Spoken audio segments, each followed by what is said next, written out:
Vanessa had me all fucked up last night. We went out to dinner and we had an edible first, you know?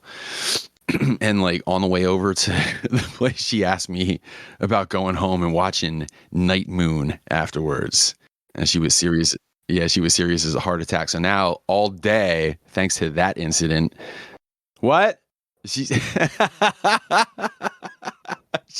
said a douchebag.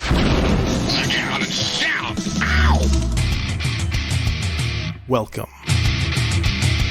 You have now tuned in to the Blackout and Shout podcast with your host, Mike Kincaid. Can I tell you that Baby Yoda just annoys the shit out of me? That's because you haven't watched The Mandalorian. Oh, look at Baby Yoda, so cute. Levy Curry. Some people do all sorts of crazy stuff, like dinosaur romance novels. Those are really a thing. Taken by the T-Rex. A billionaire dinosaur forced me, ravaged by the raptors. I wonder if there's audiobooks of them. And Jed Vargo. He was always like well known for wearing the Nazi outfit on. Captain Kangaroo? Captain Kangaroo. Didn't he have the... No. And he did not dress up as a Nazi either. So sit back. Mike, are you... Listen to me. Relax. Say, transform and roll out. And enjoy the show. So who's hosting? Levy, right? Levy's No. up? Yeah. I literally hosted... Fuck you. I literally hosted the last two fucking times. You hear that, Jed? I Listen. remember asking last time, I said, didn't I host the last time I was on? And you guys said, no, Jed hosted. Man. I went back and listened to that shit, you fucking liars. Yo, I could completely picture it. I could completely picture it right there because his voice got loud. You could tell he was lounged and he was comfortable. And then we brought that up, and then he was like right up on that microphone. You lying sacks of shit. He's just upset, Mike, because he was duped. That's why. Yeah. I was duped. Now you know what's going to happen. He's going to use that as an excuse to say he's skipping the next couple times. Not the next one time, just the next couple few times or whatever on principle. Couple few. So what episode is this, Levy? Are you keeping track since you boasted the past 2 weeks? Fuck if I know. Was it 143? Good job, Blackout and Shout show. So welcome everybody to episode 143 of the Blackout and Shout show, aka the Blackout and Shout podcast, aka the BNS thing. To my virtual left, being the big old baddest bag of salt because he had to host 2 times in a row. Everyone give a hand for Mr. Levy. Wow, way to make me sound like an asshole. Mr. I've been taken across to host the show not once but twice, but not thrice. Hi, how you doing? The whole hosting thing is overrated anyway, because once the first 2 minutes goes by, everything goes off the rails, and then it's all good. Yeah. There's some structure though, a little bit, that we kind of weave in and out of as we go. Kind of like when Doc Brown was showing Marty how the timeline just breaks off. Right. He was like, so Levy. Yeah. How are you? How you doing? How you doing? I'm good. Good. Yeah. Anything new and adventurous in your life in the past week or two? New and adventurous? I don't know about adventurous. I lead a very boring existence. Let me think about that one. No, nothing. I went to the dump again this week. Oh, I was going to say, did you go to the dump again? Did you get yelled at again? No, actually, I was had a nice conversation with like a supervisor there, though. Did you yell at the supervisor? No, I didn't yell at the supervisor. Why would I yell at the supervisor? Well, maybe they did something wrong. Maybe he was being a racist prick. Maybe you had to put him in your place, say, hey, listen, buddy, I'm the fucking man here. Look at me. I'm the captain now. I'm sorry, Jed. I'm sorry. Before you go on, I'm just looking at the chat. Is these two guys the recording? Is it recording? Yeah. It says recording next to their name. Well, yeah, but the last thing underneath it, then it says stopped recording in on air, and then the other guy says stopped recording. So I just saw stopped recording. So I didn't. Oh yeah, look at that. Do you see the date? Oh yeah, look at that. Just check the date or not, or if that was just me. No, I could see that. Yeah.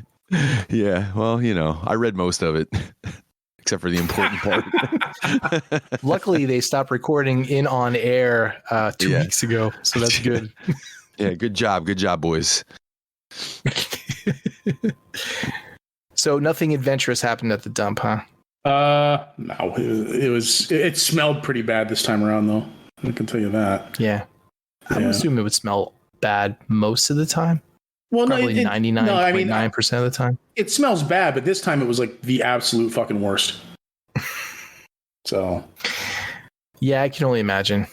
Like the conglomeration of just every single bit of whatever is there, just sitting, rotting away, fermenting. You can only imagine. Like, I wonder what like lives in those piles of things, just like burrowing and breeding. And the place is just filled with freaking seagulls. Those things are like rats with wings. Yeah. So them and pigeons. So to my virtual diagonal, the one and the only, the famous, sometimes infamous, Mr. Mike Kincaid. Mike Kincaid, everybody. Yo. Thanks for Mike Kincaid. How are you? Man. I'm doing all right. Anything new and adventurous in your life lately? New and adventurous? Oh, I wasn't sure if Levy was going to say anything, but I'll tell you that we did the one chip challenge last weekend. Oh yeah, I forgot about that. So I want to see it. Don't share it with everybody else, but I would like to see it. I think I might enjoy that. Well, for everybody, spoilers, Jed. For everybody that isn't going to see it, I'll talk about it for 1 minute, quick. I'm going to tell you what my plan was for what was supposed to happen, and then I'm going to tell you what actually happened. So, right it's before, not like spilling a whole bowl of like ramen on the floor, right, and then cleaning it up or anything. Yeah, like that. well, no. It was way worse. It was way worse. Yeah, I would rather spend like 2 hours cleaning up fucking super spicy ramen. Yeah. Before you start, I gotta tell you guys what happened. Something funny that's related to it. I made coffee the other day, right? And did it involve Carolina Reaper peppers? No, but I didn't put the cup under the thing, so I had a whole like 2-cup thing of coffee just spill all over my counters and onto the floor. Nice. Yeah. Nice. So go ahead, Mike. Sorry. Tell me about the what is it? The one chip challenge? What's the name of that chip, by the way? That's a good question. Isn't it just the one chip challenge question? One chip challenge. Well, no, it's made by Packy. Okay. That's right. Yeah. That's challenge. Right. So I hit Levy up. Me and Vanessa had a little bit of running around to do. I told him I was going to be over, like sometime between 9 and 10. And I told him I was going to eat a brownie. Well, tell him why you were stopping over to begin with. You had. Well, okay. So Levy had the skull cruncher. He got this skull, which is going to be the alligator-con at some point. So I said, and I didn't really have anything going on that night. So I said, hey, man, I'll stop over. I'm like, are you and April doing anything? Or you guys want to like hang out a little bit? So he says, well, let's hang out. And I'm like, all right, cool. I'm going to bring the chips with me. So, and he was cool with that too. And I told him I wanted to record it, because it's been a while since me and Levy got down on the channel. And for posterity, right? Yeah. So I told him before I came over that I ate a brownie, and I said, are you going to eat a brownie? And he said, nah. He goes, nah, not tonight. I had one, last weekend or the weekend before that, Levy, or something, Mm-hmm. So I'm like, I was disappointed, but I was all right with it. And then maybe like 10 minutes later, the phone rings. We're still in the Jeep, and the phone rings, and it's Levy. And I pick the phone up, and Levy's like, yo, fuck it, man. I'm having a brownie. So fast forward, I eat the brownie right before I leave. I get to Levy's. It's starting to kick in a little. Levy had eaten his at that point, and we chit-chatted and hung out with the dog, which was an adorable dog, by the way, and farted around upstairs a little bit. And then we went downstairs and got to making this video. So now here, my plan for the night was eat the brownie, eat the chip, and Levy's, he's in the hot food, and so am I. So we were kind of like talking a little shit, I'm sure it's going to be hot or whatever, but it'll be fine. And I figure while we were waiting for the chip to fade out, we could fuck with the Skull Cruncher and do like a unboxing at the same time as, you know, the chip thing was going on. Well, that's not what happens. So this chip, we took these chips out and they were like black, right, Levy? Like a dark, like the darkest brown, almost black. It was, yeah. And I don't know if you took a whiff of yours, Levy. I took a whiff of mine, and it smelled like fucking dog food. Yeah. So, but we're like, yo, it's a chip. It's just one chip. So we ate the chip, and Jed, within 30 to 45 seconds, I wanted to saw my own head off. And I'm pretty sure Levy did too. And it's funny because at the beginning of the video, Levy's like, and it tasted fucking terrible, but the heat didn't kick in for the first, you know, maybe like 20 seconds or so. Mm-hmm. So he was saying, yeah, it's not really the heat. It's more the taste. It just tastes terrible. It's not really the heat. Well, another 20 seconds in and it was bad, dude. I told him it felt like I got hit in the face with a blowtorch. And then Jed, somehow I got some in my eye.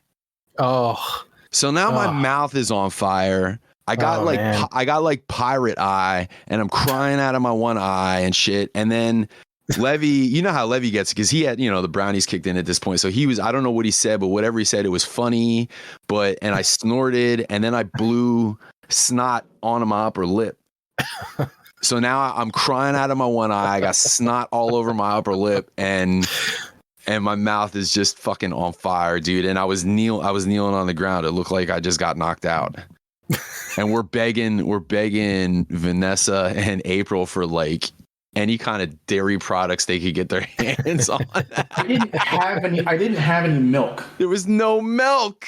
Yeah, because it spoiled the last time, right? Yeah. No, like we had no milk, and I was like, we're not gonna need any milk. Fuck that. Right. Fortunately, we had some yogurt. Yeah. And the yogurt was a godsend, really, because as soon as it touched my lips and my tongue, it actually eased the pain, but only as long as it was touching my lips and tongue.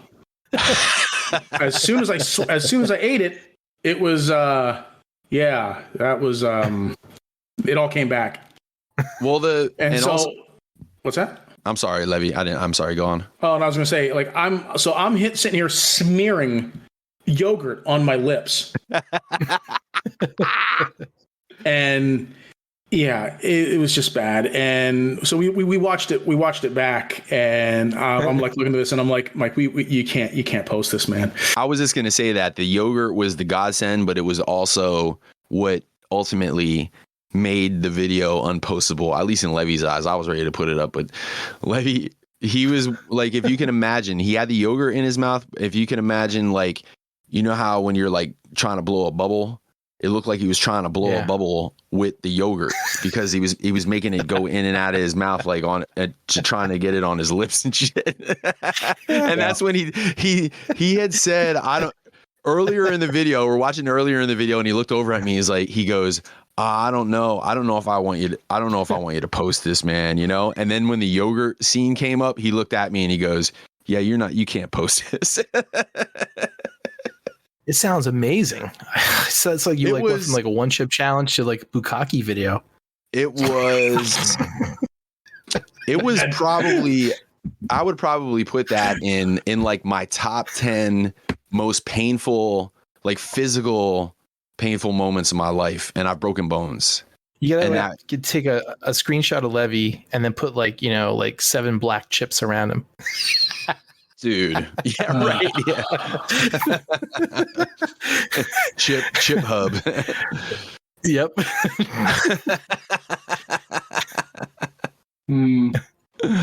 Sounds amusing.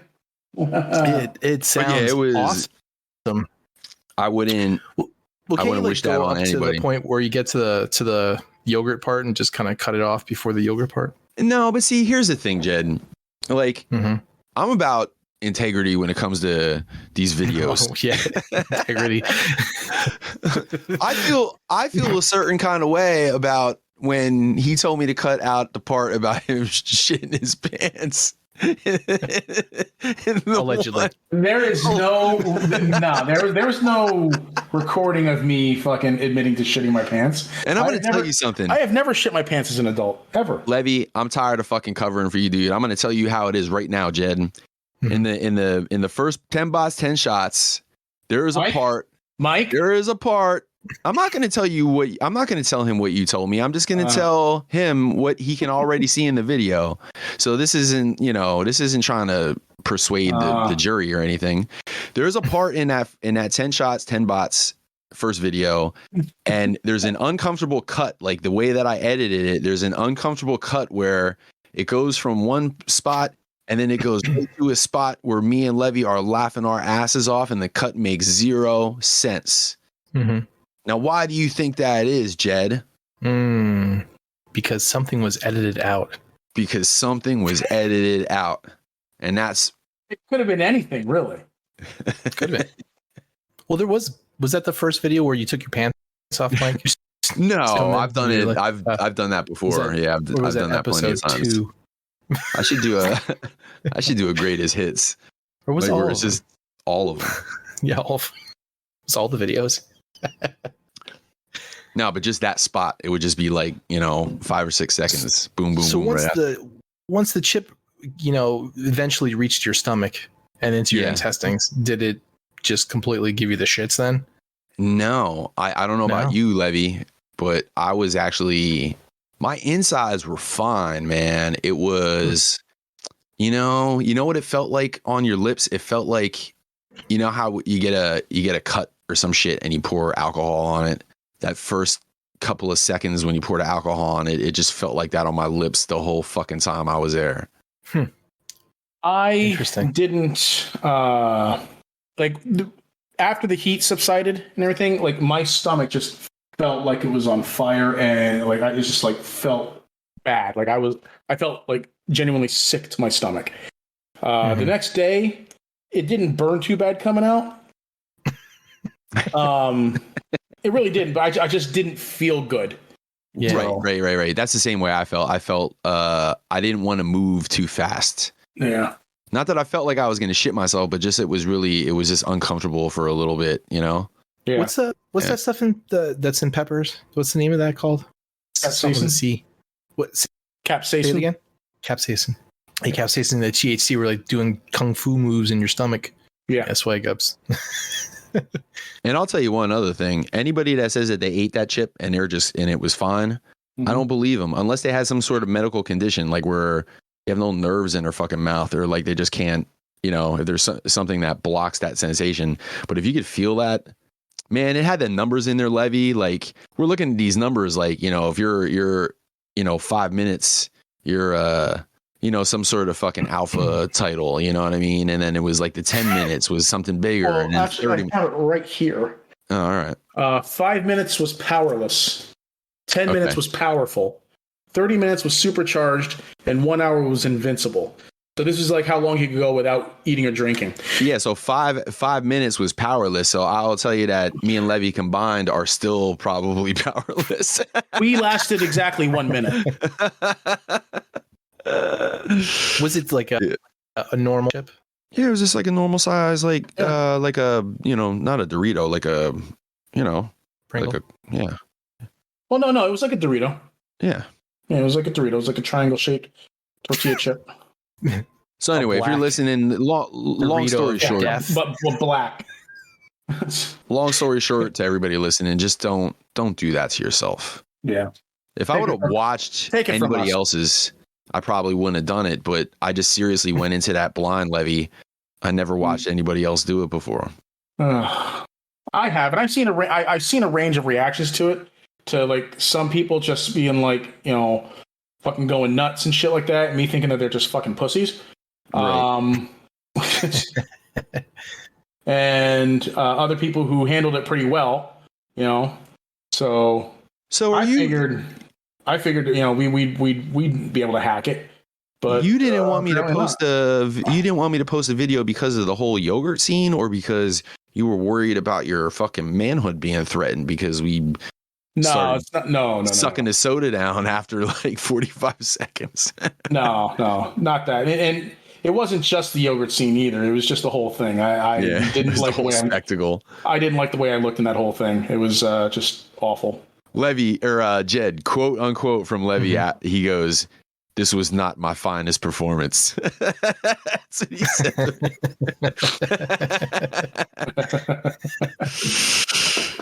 I could just like picture like you guys eating it and like, 3 seconds into like a Bugs Bunny cartoon. It did. Yeah, that's kind of what it's like. That's exactly what it did. You're hitting yourself in the head with a hammer just to get the pain away. I was pacing. Levy was sitting. Levy was staying put and trying to just muscle his way through, and I was pacing. I was doing a lot of pacing, and at one point, I even grabbed the skull cruncher, and I'm like, "Fuck it, we're doing this." Yeah. I figured maybe I could Miyagi the pain away by like focusing on something else. And that's when he discovered that he had he got some in his eye. Yeah. Oh, that's that probably. I imagine. So anyway, Mike. Yeah. Did you get anything? Is this the Hall shout outs and plug section? Shout outs or plugs? Yeah. I got. What did I get? I got Arson. The TFCon Chosen Prime exclusive, the Pyro. Did I get that last time or did I get that this time? No, I shipped it last time. Think so. Yeah, so he got here.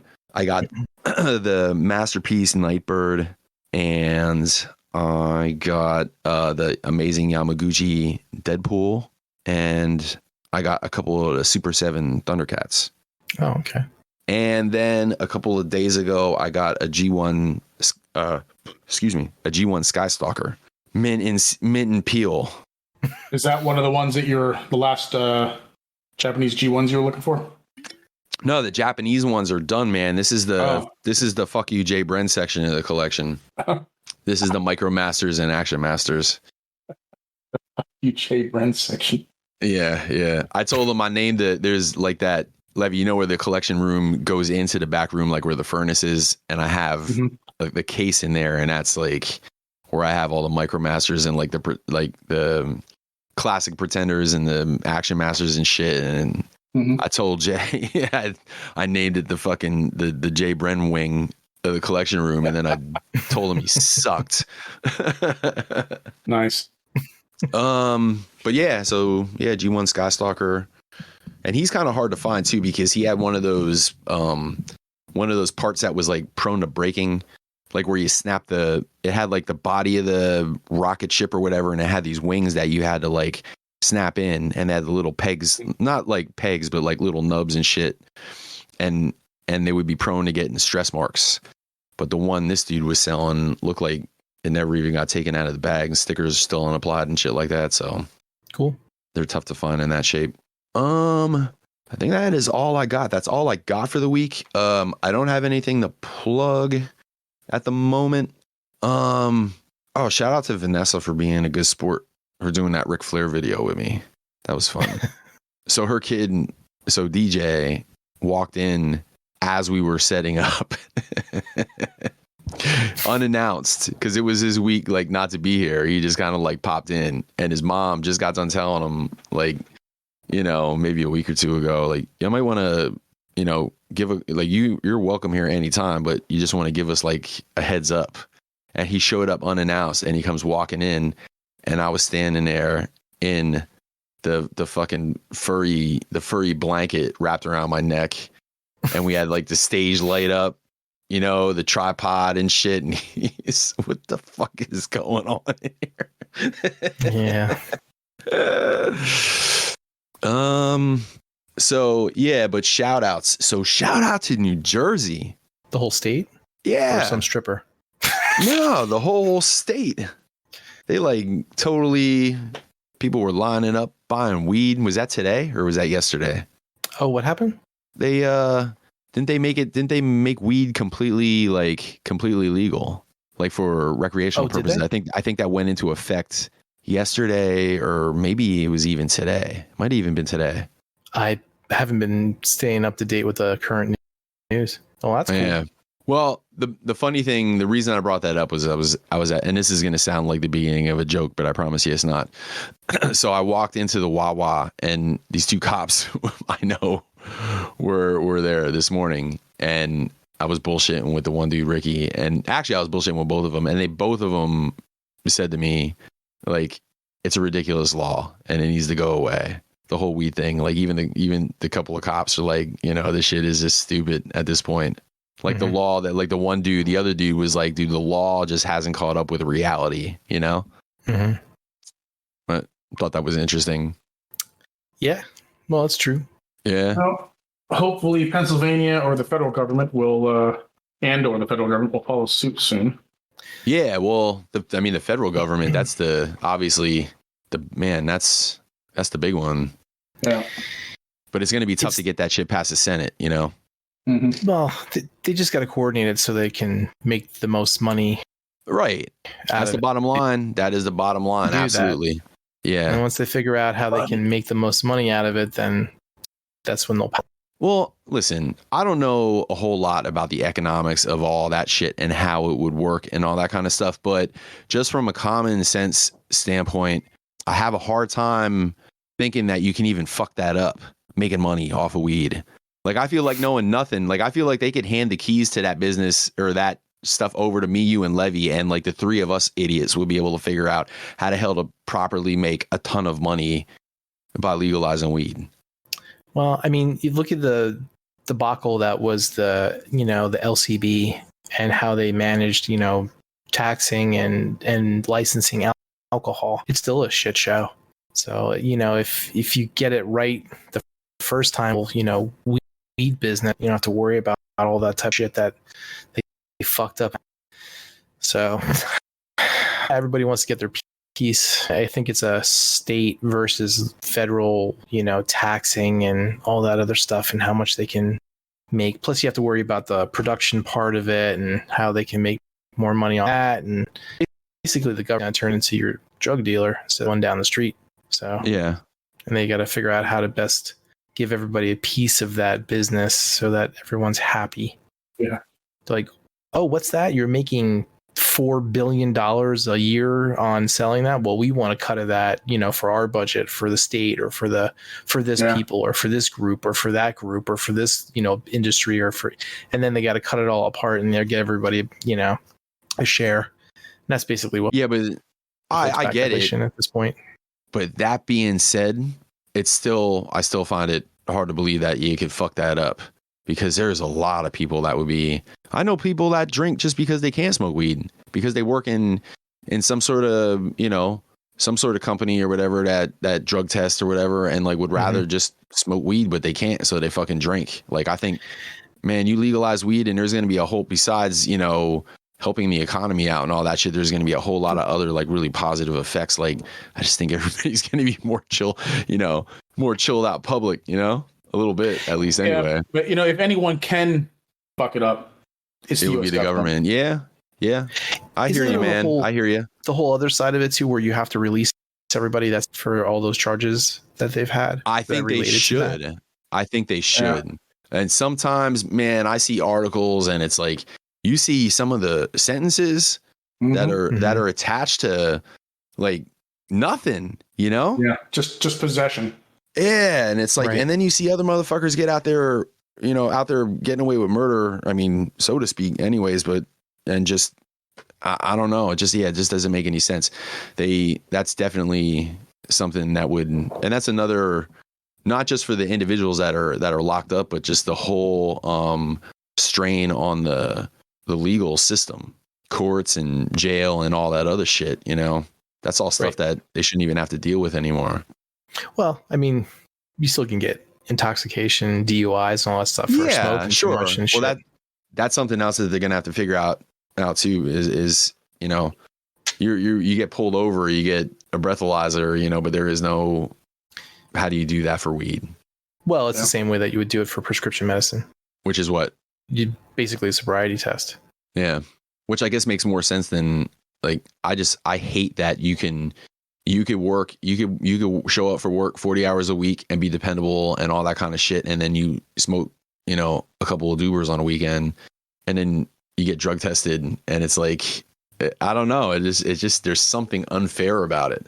You know, even if you're like a weekend warrior and you only do it a couple times here and there, but you mean to tell me that you could get high 3 weeks ago and go get, you know, come up hot on a drug test and lose your fucking job for some shit you did 3 weeks ago on a weekend?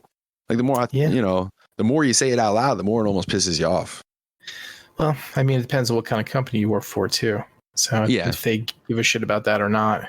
Some people are very strict about it, and that's their policy, and not too much any legal law is going to change that at all. Because even they go, well, they don't give a shit if the government made it legal or not. You still can't do it, because if we catch you doing it, then we'll still fire you. It's just so, I know I'm speaking to the choir. It's so fucking antiquated. It really is. Like you can go out and get fucking slopped up, fucking drunk and shit, and that's completely fine. Yeah, you could be hungover at work, you know, in your job as an air traffic controller. Yeah, but you can't smoke on Saturday. You know what happens what happens at work when I get high the night before? I show up nice and refreshed after a great night of sleep, ready to get at it. Productivity has increased tenfold. Well, let's not get crazy. So, Levy, did you get anything these past 2 weeks? I did. Ooh. I just got today my Mafex regeneration suit Superman, who's in the black and silver suit from the Return of Superman storyline, where he returned after he died. When he came back with the mullet? And it turns out that the real Superman wasn't really any of the 4 people that showed up afterwards claiming to be Superman. You know, like the Cyborg, the Eradicator, Steel, and Superboy. Right. And he was actually in the fortress the whole time, taken by the Eradicator to regenerate. Spoilers. They came out? I want to say 92 or 93, I thought. There was the black when he died, and the white bag when he came back to life. Yeah. I have the white bag version. Autograph. I was gonna say, did you like go and meet them at a con or something like that and get them to sign it? But I got it. That's cool. No. It's it's autographed by Jackson Goose. How do you say his name? Goose. He was drawing Action Comics at the time. John Bogdanov, who was drawing Man of Steel. Dan Jurgens was doing Superman, and then Tom Grummett was doing Adventures of Superman. That's cool. QVC, pre-eBay. Yep. So I got that. He's pretty cool. I mean, the paint job's cool. The silver is real nice. And then I also got the Mafex Endgame Captain America with Mjolnir, Broken Shield, the twirling hammer effect. It's all pretty cool. My biggest problem with it is that actually the bicep swivel is real shit. Because, Mike, remember how the blue and yellow Wolverine, the Tiger Stripe Wolverine, the arms kept falling off? Yeah, the peg wasn't like super strong. Well, it wasn't. It's that it wasn't long enough. Okay. Well, they overcompensated on this one, made the peg too long, so now it sits out from the joint and it's really loose, and it just pops off because it's too long. Did you cut it down a little bit? Yeah. I'm afraid to, actually, because if I do, I'm afraid I'm going to fuck up the knob at the end that holds it in place, and then it'll just won't stay in at all. Then, you know what I mean? Super glue. Yeah. Then I'll lose the bicep swivel. Do you really need a bicep swivel? Yes. So I was thinking about maybe just using super glue to widen the joint and make it tight, or that Kiki stuff, just making it just thickening the joint.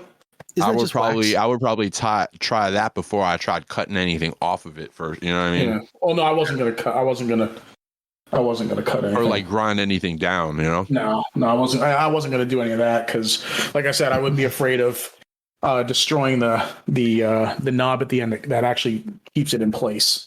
Is it like one of those joints where it's two-ended, where you can pull the whole joint out and replace it, or is it part of the mold?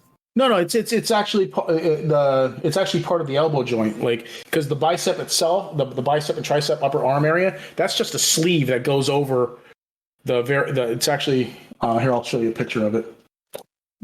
But yeah, it's just the upper arm is just a sleeve, and the elbow joint actually has a large peg that comes up from it, and that's what plugs into the shoulder. And that peg is just a hair too long. Yeah. Oh, and I showed you. I posted pictures of the before and after the shoulder fix. Oh, okay. Yeah, I saw those. Yeah. So, but you see how the joint is there? Yeah. No, I just see a bunch of tools and. Oh, You're yeah, not, now I see. Yeah, I was gonna say. Yeah, I see it. I see it. You blind fuck. Well, the shield was down, and I just saw I thought it was another tool, and then I looked. I'm like, oh, okay, there it is. Got it. I see. Request replacement. Maybe they'll send you one. Well, no, it's actually a problem with all of them. It's a design flaw. So because I've seen it happen with a bunch of other people's. Enough people complain enough. Maybe they'll, send out a replacement or something. I don't know. Plenty of people complain about the Wolverine, and they didn't send any replacements for that. No. So, okay. No. So I'll have to figure out something. What company was this, Levy? Mayfex. Oh, that's right, because you said about the Wolverine. Mm-hmm. So you know what? You know what's crazy? Mayfex is a pretty established company and shit, well known. Yeah. Mm-hmm. And they do official stuff. They won't the thought of them sending out replacements for that is unthinkable, right? Like a whole figure or whatever. You just don't think they would do it for everybody, right? I don't know. I've never actually had to go through them. I've always gone through Ami when I needed replacement parts. Yeah. So I wouldn't use that ratio where they're well established and they wouldn't replace stuff, because there is a lot of Hot Toys, had problems with a couple of things, and they replaced stuff. They sent it out to everybody, and Playarts Kai did. Okay. Yeah. Playarts Kai had the same. There was the Tifa face sculpt was had real a lot of QC issues. So all the people that got it before the second release in Japan and America came out, everybody in the, I forget if it was where they get it first, if it's in Taiwan or whatever. But anyway, all that side of the world, everyone got it ahead of time. Everyone complained they sent out replacement face sculpts to all the vendors. So it's possible if you bitch enough. Yeah, or loud enough, Yeah. No, the reason I brought up that they were that established was because I was just gonna compare it to the whole X Transbots thing with Cup. like for real, man. That's a small, by comparison, X Transbots is this little tiny company. Yeah. And they fucked the figure up, and they sent everybody out a whole entire replacement figure to replace it. I would see I'm curious as to how many figures Mayfex produces in a run like that. Do you have an idea, Levy? Is it tens of thousands? A run? I have no idea how many. I have no idea. Are they where are they based out of? Are they Hong Kong? Or are they China? Or I don't know that either. I just buy the figures, man. Yeah, I mean, if all the figures are good enough, you don't have to worry about contacting. It's not like I'm on a podcast and I have to talk about this shit. Get anything else besides your busted ass Captain America? No, that's it. No? You have any plugs or shout outs that you would like to no, I don't think so, unless I'm forgetting something. Oh, shout out to April. It was her birthday yesterday. 4/21. Happy birthday, April. So I sent her the birthday snake. Yeah, I saw. She says thank you. I don't know if she birthday responded. Snake comes once a year. Yeah. So yeah, it was her birthday. She took off today, just chilled out and shit at home. I saw a picture on her Facebook thing when I was posting the birthday snake. It was a picture of you and her, or whatever, but it was really old because you had a Vikings hat on. I mean, that's how old it was. And you're younger. How long ago was that? Oh, that was many years ago. Yeah, you look very angry. I look very angry? No, I didn't look angry in that picture. No. I think you did. No? You weren't smiling. No. That's for sure. We were out to dinner, I think, at Cheesecake Factory. Where did you see that at? On Facebook. It's not on our wall. It was like right there. As soon as I opened up profile, it was like one of the pictures. I was like right to the left side where they have like a little bunch of pictures. Oh, let's see here. How would I Google that? Like, okay. No, I just wasn't. Okay, I see what you're saying here. I'll post this so Mike can see it. like finding out how many copies of a specific, company makes of a specific character or whatever. Run? Like, that's what I have Googled and shit like that, but nothing's really. Well, that's insider information. You have to have some type of person from the company actually reveal that. Oh yeah. There you go, Mike.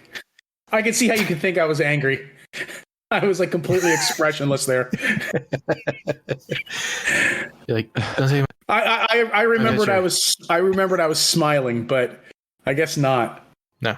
Yeah, that's a droopy dog smile. I'm happy. Okay, yeah. So I can see how you would think I was angry. Oh man, the amount of different things you could put in a comic bubble above his head. Oh yeah. Mm-hmm. I ordered the fucking cheeseburger. God damn it! I was waiting here for 45 minutes for a menu. Oh, the other way you could do that too, photo, man.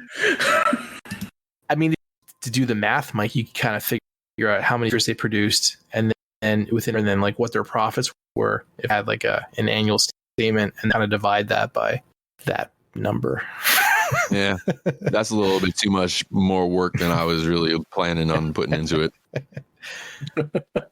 So if like, we made $600,000 this year, and they produced like 10 figures, then you can kind of figure out. I understand the principles of mathematics. I just don't feel like doing all that shit. Principles of mathematics. How about Jet starts explaining it to me like, all right, here, this is the financial part of the show. He's Jed-splaining. Listen. Yeah. Listen, this is not my fault because I live with my wife. So I get you. I assume that most people are, so because I had to explain to her what the word elapsed meant, like what the definition was and how it. Come on. I did. She's like, I don't know, because my son had like homework and it was all based on addition and subtraction of time. And the problem would be like, it's like 6:15 and, Jimmy was doing his homework for, whatever, since this certain time, how much time has elapsed? And she's like, I don't know what that means. I'm like, you don't know what the word elapsed means? And she's like, no. I'm like, okay. So I apologize for explaining elapsed mathematics. It fell over because it was tired.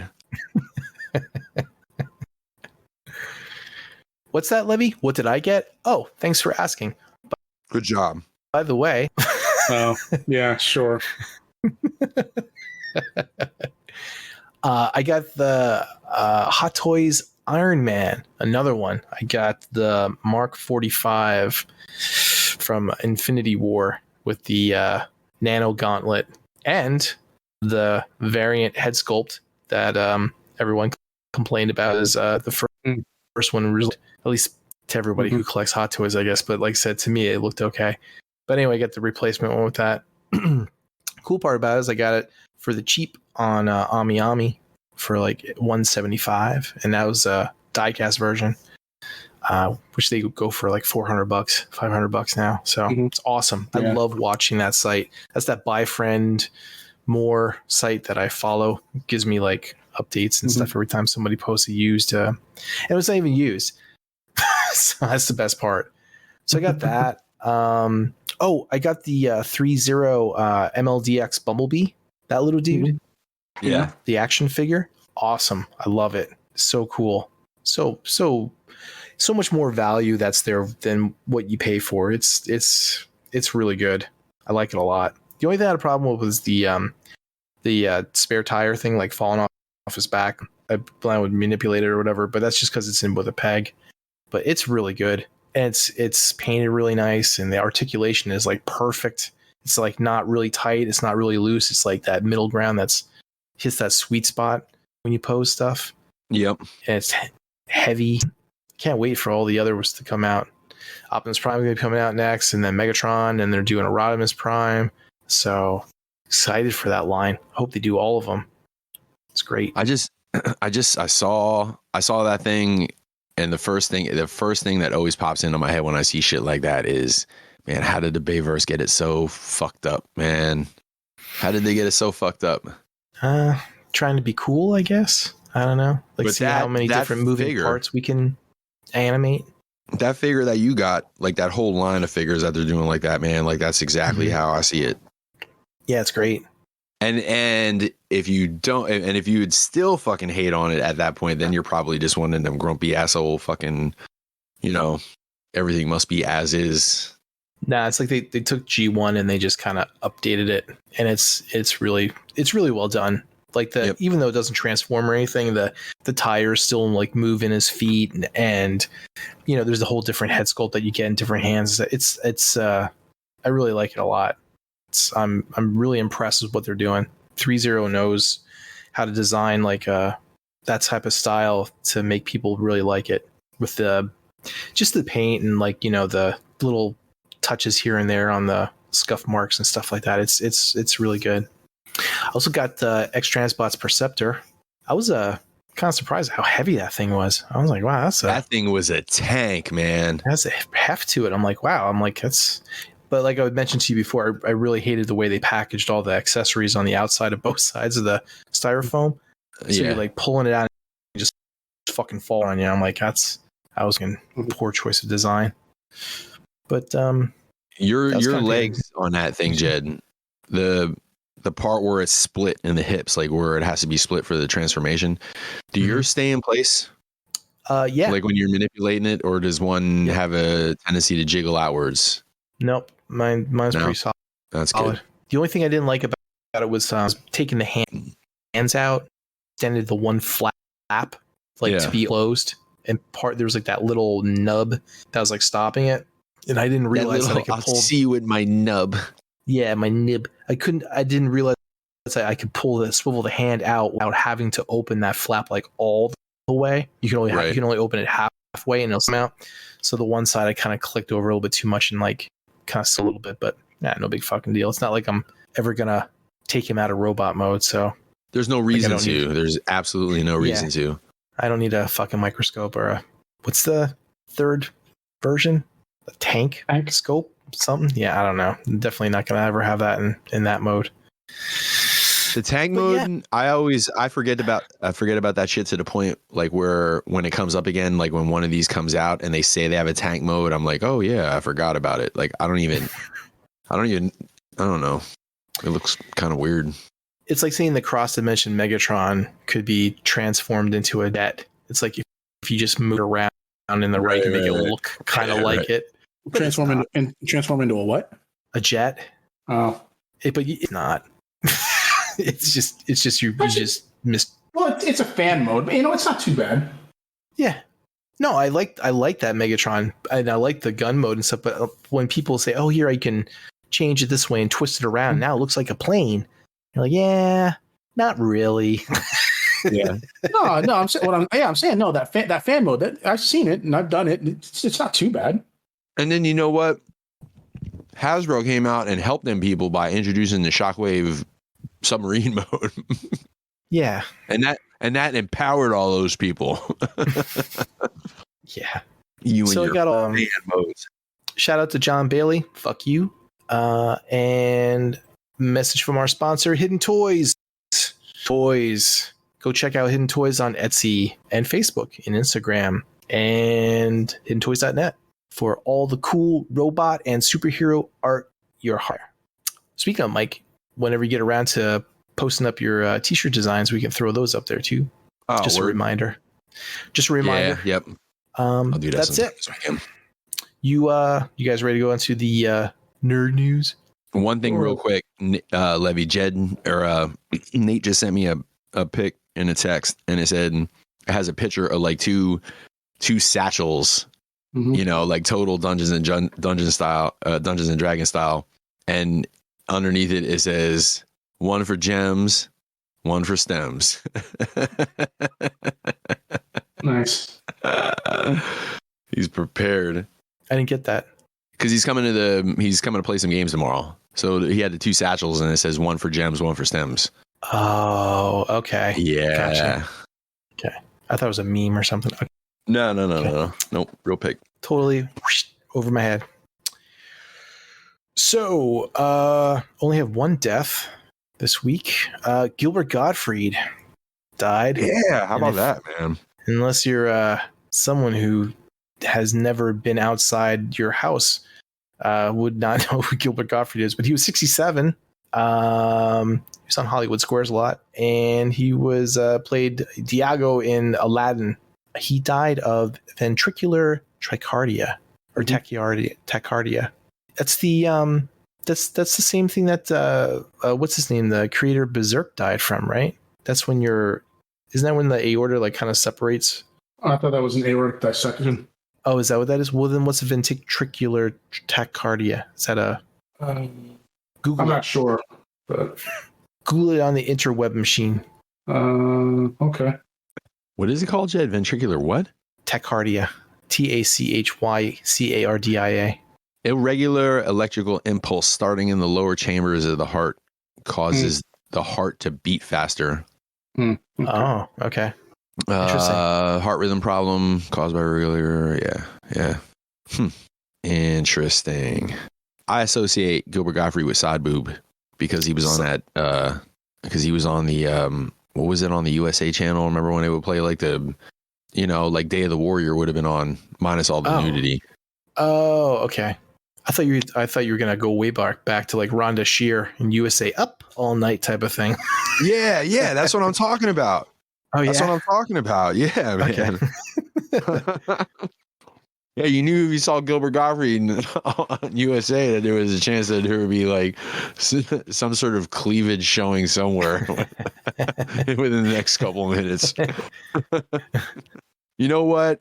That's a good, all joking aside, that's a good, well, maybe not all joking aside, but that's a good legacy to leave behind. Like, when I leave this mortal coil and the first thing that people do is they think about boobs, I'll be all right with that. I'll be all right leaving that behind. As long as they're not mine. That's your legacy. Yeah. and ass cheek painting. Yeah, and Chuck Norris. Chuck Norris. Listen, if I happen to die before you guys, will you make sure that Chuck Norris is on my tombstone? What would you like on your tombstone? We will dress you in Chuck Norris shirts in your coffin and bury you with them in a lead-lined coffin. Nice. So the Chuck Norris shirts do not pollute the environment. Right. What was man, I can't remember who it is now. There was it was what was the name of the porn star that did Deep Throat? What was her name? What was that? I'm not trying to act like I don't know, but I actually don't know. Let's say it again. The porn star that did Deep Throat. Was it like Linda Lovelace? Yeah. Is that it? Yeah. She had said something like, I want to, when I die, I want to have a stake driven through my heart before I'm buried. I was like, holy shit. She thought she had powers. Yeah. So trailers. So yes. It's funny. When I was doing these trailers, I kept thinking in my head, I'm like, what would Mike do? Would Mike get angry or happy as he went through these trailers? So I tried to. Oh, for real? You only got to tailor them. No. I tried to post them in the order that I thought would be most sufficient for you to watch them in. Okay, tell me. All right. Now that you told me that, and now that I see the order they're in, explain the thought process behind that. Like why did you place them in this order? Well, the first one would be like, all right, I already saw Thor, so I can skip that one, right? And then you can go to solid. Okay. And then your Stranger Thing, you're like, are they done with this thing already? And like, isn't this the last season? Yes. And then the last one would be like, ooh, Love, Death, and Robots Volume 3. I can't wait. This is great. And then you end on a happy note. Jed, you know me, Jed. It was the exact opposite for me. I honestly... Yeah. Well, I haven't watched Love, Death, and Robots at all, so I couldn't care less. You're missing out. Couldn't care less about Volume 3 because I haven't seen Volume 1 and 2 yet. Well, you should. You're missing out. So the trailer looked funny. Well, listen, since Jed just basically he gave me a free pass for the next 10 minutes, I'm gonna run down and get a drink. And just whenever you would refer to me, just refer back to what Jed just said because he was right on the fucking money. I'll stick around. I'll get a drink after the trailers. What'd you think of the Thor trailer? You guys can talk about the trailers. Yeah. So are you okay? So the scene where he's leaving the axe behind, there was a part later on in the trailer where it looks like he's in the same spot, but he's fighting somebody with the axe. And it's like, but that beginning part of it looks like he's leaving it, you know, like for good. Maybe it's just the same. But it was probably just an edit. They probably might have maybe the part that they showed later in the trailer comes earlier in the movie. Yeah, I think there's that whole section with the Guardians, right? And I think that probably takes place after that, maybe. No, yeah, I don't know. It's you can't trust Marvel trailers because they put stuff in there that's not in the movie. Yeah, they do. Right. So, and isn't he using that? Isn't he using the it's Stormbringer, right? Isn't he using Stormbringer to power the Stormbreaker? Isn't he using Stormbreaker to like power the ship as he's going through like the cosmos and shit? He's not powering the ship. He's summoning the Bifrost with it. Well, he's still using it to put the ship in motion, right? Yeah, I guess. Well, yeah, he's just So he's just summoning the Bifrost with it, but he's using it to like move the entire ship instead of just like people. I mean, it's right there in the fucking cover image for the teaser, you know? Yeah. Yeah. And that outfit he has on is like, I would think that's a later outfit, right? After the whole thing. Maybe not. I don't know. Like you said, Levy, it's kind of hard to kind of pinpoint with Marvel trailers because he has like 4 different in this trailer. Yeah. I really love the part where like when Quill is like just talking about looking into the eyes of the people you love, and you just see Thor's face just kind of like head slide in. I rewound it and watched it a couple times, man. And his eyes are really blue in that scene. You know, he's like he just slides in. He's like, nah, not me, man. No, I'm just listening. There's a part when he's doing the whole chain X, and he has like the beard and he has the hat on and stuff. Yeah. If you stop and you pause and you look, he wrote in like in marker, he wrote in the mightiest above the Avenger. Nice. On his hat. I missed that. I like the part where he's like he takes the fucking cloak off and he lets it fly and it just fucking and it covers Star-Lord. Oh shit. So Natalie Portman's back. Obviously we knew that. Right. Yo, who's that big skeleton belong to? What big skeleton? It was the big skeleton where he was like doing the rope exercise. Could have been a giant, like with them big ass chains and shit like that. And there was there was a big skeleton, and he was just working out. I mean, Thor was working out, not the big skeleton. Yeah, you know what I mean? I don't know, but So Mjolnir's back. I don't. Did you guys happen to see like the Marvel Legends figures that kind of spoiled that? I did see those. Because like on the figure you could see that the hammer was like it had cracks in it, like it had been put back together. So, and then in the trailer you could see it too. Yeah, I wonder how close to the source material they're going to follow. I think they're just going to drift around the outline of the stories and then kind of do their own thing. Yeah. Do you think they're going to make her terminally ill? That's what I was saying. Maybe they'll just drift around it. But someone brought up a good point that maybe I don't know where it was, but wherever like in Ragnarok when the hammer broke, just kind of lay there that nobody could move it. So it just kind of became like a tourist attraction, and it was like they kind of built stuff around it and stuff. That makes sense that they wouldn't be able to pick up the broken pieces, right? And they just kind of stayed there, and then maybe like Jane came there at some point, and then like kind of reformed for her for some odd reason or another. Because she was worried. Yeah, but I don't know. We'll see how it goes. I have a feeling it'd be more like, I don't know. See, this is the part that I'm wondering about, right?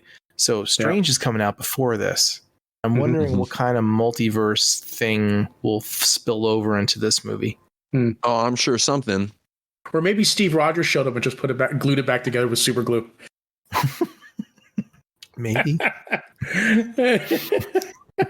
You know what's fun? The fun thing about a trailer like this one is it's one of those things that happen in comics that if you're not actually a comic book fan, you wouldn't really, you know what I mean? Like the average person knows Thor as Thor, like the dude, you know, and then like the female Thor comes around and everybody, I shouldn't say everybody, but like them people that get bent out of shape. Yeah. You know, they're turning Thor into a girl now. And then you get to point out that it, like this shit happened in the comics, man. It's okay. It's everything's fine. Yeah. We had the vest and the kind of, you know, gave him like a Thunderstrike kind of look to him. Yeah. So there's a bunch of little cameo type of things that they included. But like I said, I'm just curious as to what happens after the whole Doctor Strange movie, like where the state of the Marvel universe is going to be after that. And if this is Natalie Portman from this universe or yeah, you know, I didn't even, you know, I should have thought of that, but I didn't. So, but yeah, that definitely makes sense because I think they're really going to push the whole multiverse thing real hard now. I think they are too, but I just hope that they don't overdo it. They don't overdo it. Yeah, like everyone's from a multiverse. You're from a multiverse, and you're from a multiverse, and you're from a multiverse. Yeah, everyone has multiverses. Yo, it's like that. Infinite. What's that one rapper that they use for the meme? Like, yo, dog, I heard you like multiverses, so I got you a multiverse with a multiverse. Well, who the hell is that, man? Yeah, I have no idea what you're talking about. Yeah, I have no idea what you're talking about, Mike. I'll find one. You could put a gun to my head and you could ask me a name of any that came out in the past 2 years to answer that. Could you, Levy? I couldn't name anybody. What name a rapper? Yeah, that's like popular. That's you than could. 2 years. Dude, that was not even 2 years ago. It's not even about like if you listen to it, like you know him when you see him. No, I could not. I mean, you'd have to be hiding under a rock. No. In the last how many years? 2 years. In the last 2 years. I thought you said a lot longer than 2. Oh, in the last 2? Yeah, I'm probably in the same boat with you on that one.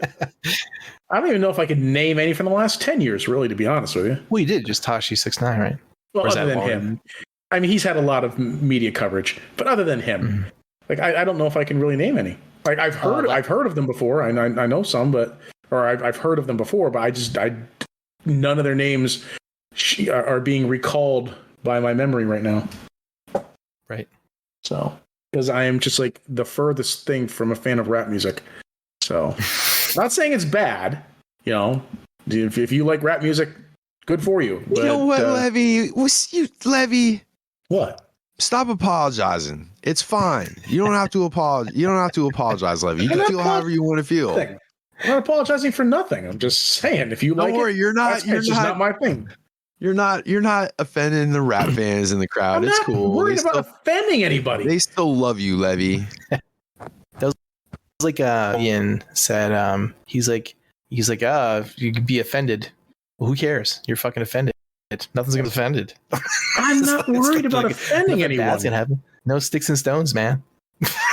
It's just nothing bad. You're not gonna get hit by a car. You're just offended, and that's all.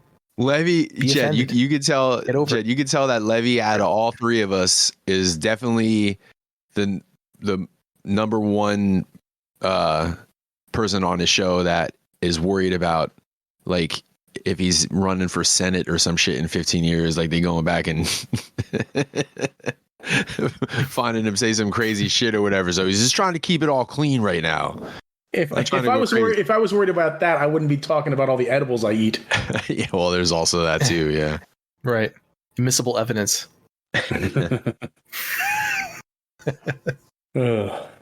So, Stranger Things. Sure. Bring it on, Levy. Tell us all about the trailer. I'm totally ready for that. That trailer looked really good. So You're excited. I'm excited for this one. This looks good. So I'm Do tell. Why are you excited about it? Because it looks good. Would you Is like it just to me or elaborate? no. Is it just me or does Finn Wolfhard look like he's like 30 years old? That monster thing at the end looked really cool. Yeah. Like you know what it reminded me of? It reminded me of the John Connor Terminator from Terminator, whatever one with Daenerys in it as Sarah Connor. Remember that one? Terminator. I don't know. I can't remember the name. Not Evolution. Or it was. No. Yeah. The one. Yeah, I know what you're talking about. Michael Jai White in it as or not Michael Jai White. Jai Courtney. Michael Jai White is Kyle Reese.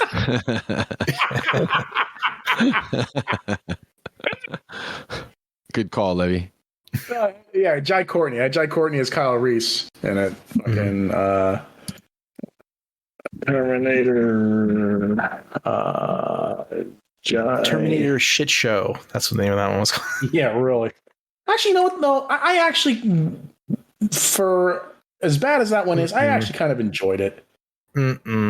That's because you were high up on the whole Game of Thrones thing. So you were like, oh, yeah, she's a great actress. Terminator Genesis. Genesis. Yeah. What did I say? Generation. Something. I don't know. But there hasn't been a good Terminator movie since Salvation. And there were someone that would say there hasn't been a good one since Judgment Day. T2. Yeah. I like Salvation. I thought that was a good entry. Yeah, it was all right. But anyway, what was I talking about now? Stranger Things. That monster thing at the end of the trailer. It reminded me of the John Connor Terminator. If you remember what he looked like. Well, he basically just kind of looked like that thing, just without the arms hanging off the back. Right. So, did they de-age what's her name, the girl that plays 11 for that one scene where they showed her back when she had like shaved head and shit? Because she looked a lot younger there. Or do you think that was just makeup and whatnot? Is that a throwback, or is that just her shaving her head again for something? I don't think she shaved her head. I don't think she shaved her head again. I think that might have been all digital. Maybe. Yeah. So I don't know how long. I don't know how long ago they filmed it, but I mean, I've seen her recently. She has like long hair, I think. So that could go too. But she is kind of a prima donna. Probably wouldn't head anymore. She'd be like, "No, I'm not doing that. Sorry, I'm too famous and well known to do that." Millie Bobby Brown is Millie Bobby Brown. That's her name. Yeah. Millie Bobby Brown. What's the word I'm looking for? She is snobby. It's like that. A lot of people don't like. Oh, really? Her. I didn't. I don't know anything about her personality. Yeah, it's like one of those for everybody, and it's a spotlight, and kind of a cool type of diva type of thing. Okay. So, Mike, move on. So, does Mike want to offer any opinions on Stranger Things? Nah, just nailed it, man. It's not that I don't like it. Like, I liked it when I was watching it, but it just kind of, it fell off. And for me, I just never got back to it because I found other things I wanted to watch instead of it. I see. But I did enjoy it. Like, love. Well, you know how it is, man. When you get the only show that I went back to after a long time of not watching it was Sons of Anarchy. I watched the first season of Sons of Anarchy and I really wanted to be into it. And for some reason, I was like, I wasn't feeling it. And I took a couple of seasons off. And then maybe like season 4 or 5 or something like that, I got back into it. And then I was into it fucking heavy until the end. And then I didn't know why I didn't stay with it the first time I watched it. Voltron was the same thing. I watched a little bit of Voltron and stopped for like years and then just binged it when it was completely over. And I don't know. And after I binged it, I'm like, this is one of the favorite anime series I ever watched in my life. I was choked up at the end of Voltron. I was invested, for some fucking reason. When I watched the first season back when it came out, it just didn't stick with me. I don't know. It's weird.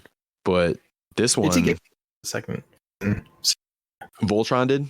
Yeah. Is that what you're saying? Yeah. Yeah. Man, this one looks good. There was a lot of stuff I recognized though in this one from past ones, but there was a lot of new stuff Mike, before we go on to Love Nothing, I just want to ask one more question about Stranger Things and get Jed's opinion on it. The haunted house in the trailer looks like that's going to be like a major plot point. Do you think that's like a nod to Amityville or It or both? Probably. Yeah. Probably. There was a whole it's a whole Stephen King thing. I mean, he even nodded it to in the whole gunslinger storyline. Yeah. There's a lot of, like haunted house type of, even just House. You guys ever see that movie? Was that an 80s, 90s movie? House. You ever saw the horror movie House? Yeah. No, I know of it. I like William Katt was in it. Yeah. Yeah, that was a good horror movie back in the day. But yeah, man. I recognize the movie poster where it's just like the ghoul hand ringing the doorbell. Mm-hmm. Is that I'm looking at the right one? Yeah, you know what? I do not remember. It's 1986 it says. I haven't seen 1980s. But I remember the second one used to be on all the time, and it was more of a comedy than it was a horror. Yeah. They tried to go the Army of Darkness route, I guess. Mm-hmm. Like that ridiculous. Yeah. I think they were trying to be more PG instead of R. Right. So they were throwing humor into it. And I think there was if I remember right, there was there was a dead dog in it, or his dog was undead. I forget. Or maybe there was more of like a Muppet thing. I don't know.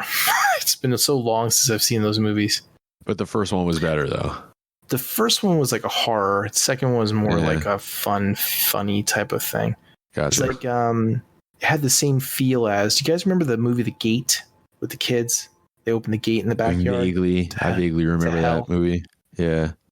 Yeah, I vaguely remember that movie.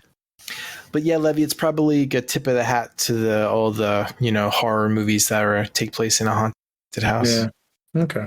What about the whole intriguing about that trailer to me was that the grandfather in the wall, just like in there, like if time has something to do with this whole season. Oh no, is there more time traveling going on in another show? Maybe. Man. Because he was just talking about her looking like she was de-aged, so maybe it might be a thing like that. Or just flashbacks, who knows? That'll be one of those shows I'll finish up like 5 years from now, and I'll go back and watch it, and I'll catch up with you guys. Right. 2030, you'd be like, yeah, that was a good season.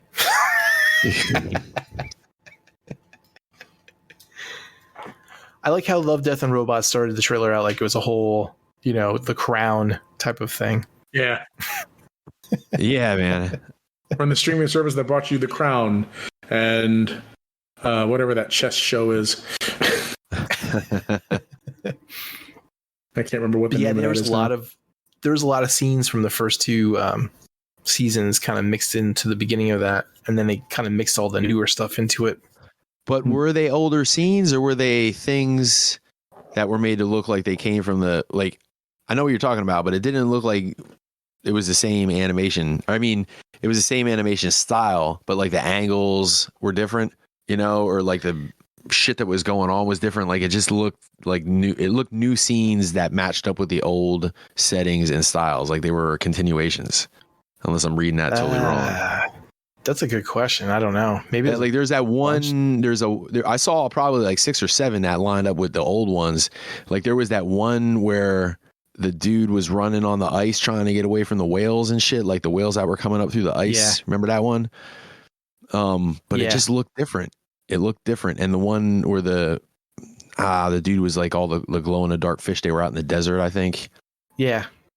Like I realized that's exactly what happened in the first one, but it just looks like angles that I didn't see before, or like maybe just don't remember it because it's been so long since you've seen it. It's possible too. Could be. It'd be cool if they continued the whole 3 robots and a cat storyline. That'd be fun. That was like the post-apocalyptic thing after the humans are gone. Yeah, and the robots were going on like a tour of like, what was it? I can't remember if it was a museum or whatever, but they thought the cat was a bomb. It was gonna explode. Yeah. I love the tagline. It's like the threesome you've been waiting for. Love, sex, robots. That's a bunch Like, of if you have a creative shit. chance, you should watch that. That's good. The first two seasons are good. You've never watched any of them, you said, Levy? Nope. Are you into anthology type shit? Like, Yeah, sure. yeah. It's like, they're not that it's long like- either. It's like 15 minutes maybe a Yeah. pop. I mean, I did watch The Boys Diabolical, so You know, I haven't gotten around to that yet. that's pretty fantastic. I started watching Super Crooks. Have you heard about that Okay, one, Mike? I heard about that one. Yeah. It's a anime is done that's like a spin-off from Jupiter's Legacy. No? Did we lose Mike on? Did you go get a drink? Oh, were you talking to me? I'm sorry. No. Okay, I thought you were talking to Levy, so I was spacing. I'm sorry. Would you ask me? I said, did you hear about that anime? It came out like November of last year. It was called What Super anime? Crooks. Super Crooks. No, Super I have Crooks? not. No. It's a Mark Millar story. It's a spin-off of Jupiter's Legacy, but it's an anime and it's about a bunch of super villain. Can't say like super villains, but they're small time crooks. But they have superpowers that they're trying to like do like heists and stuff like that. It's actually pretty good.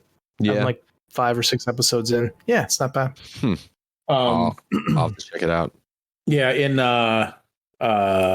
Diabolical, one of the episodes is done by Justin Roiland, I think, the one of the guys behind Rick and Morty. Rick and Morty. And you can tell there are certain scenes that he just improvised.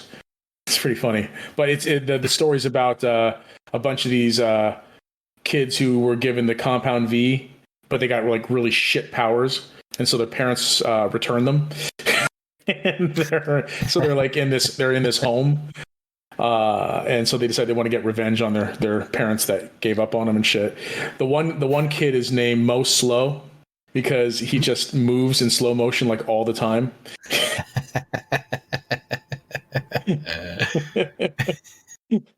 It's really funny. You got to watch it. I will. I gotta catch a bunch of stuff I have to catch up on. Yeah. Speaking of catching up on, are you caught up on Titan, Mike? No. I'm still waiting. I'm still waiting for like 2 more episodes to come out, and then we're just gonna let it rip. Okay. We're gonna have I think we're gonna have like Just binge the whole 7. thing. Yeah. So I figure I made it this far, and then I was gonna, after you told me that they were gonna do another part of the season, I was just gonna start watching it again. I'm like, well, fuck it, it's not like I'm gonna get to watch the end anyway because it ain't the end. So, right. And then I changed my mind again. Figure out at least because sometimes you let a little bit of time go by and then you let it rip and you watch all of them and stuff, and then 2023 won't be so far away by that point. Right. Whatever, right? You're like, oh, it's January already? Yeah, look at that shit. Dude, I'm starting to feel the pressure for the writers. I really am, man. I'm starting to feel the pressure for them because they They don't have to write anything. It's already written. Well, but there's no pressure there. See, the animator. Sometimes, who's to say that he's going to end it the exact same way as the manga? Like, it's not, there was The Walking Dead went off the rails from the comic book for some of it, like there's. Yeah, they started that way early on, though. Like 3 or 4 episodes in, they just kind of went down a different angle. I'm just saying, I wouldn't count on it. I wouldn't count on it ending in the same way because I guarantee you, you think that people don't pay attention to their fan critics and shit like that. If there was enough of a, if people didn't like the way that the manga ended and there was a way to rate that somehow, I wouldn't doubt it. Yeah, well, I've seen that happen too with Evangeline or whatever that anime was called. Yeah. Mm-hmm. Like they did that whole thing, and then they bitched and complained about the ending of the series. So the fucking creator went and did a movie to like tie up the loose ends and completely the opposite way and just fucking destroyed it even more.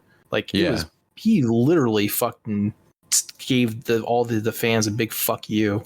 He had the main character like jerk off on the one fucking other character while she was in a hospital bed unconscious. Like literally fucking made it worse than anything. He probably possible. did that on purpose. He probably did that on purpose. He did. He's like, he did do it on fuck purpose. all you people. He did like an hour, 20-minute fuck off to all the fans. He's like, you don't like the way it ended originally? Well, here you go. here's how it's your vision of ending, and you just like made it bad. Well, I think there would be this if you guy. had. Yeah, this guy's. I don't think is going to do anything. No. No, Attack on Titan though. I mean, if you don't know the way it ended, and then it's kind of like how I remember seeing Final in the movie theaters all those years ago, and I had watched Japanese anime, and I knew how like Japanese anime ended, and not every story has to end on a high note. It doesn't have to be like, yay, we did it, like most American films did, cartoons or whatever. So when a lot of people saw that in the theater, they were just like, what? Right. I didn't like it because I didn't like the ending, or I didn't like understand the ending. Why is there a hawk flying away into the sky? Is that it? I'm like, oh, it's okay. I see it's written by people who, like that type of story.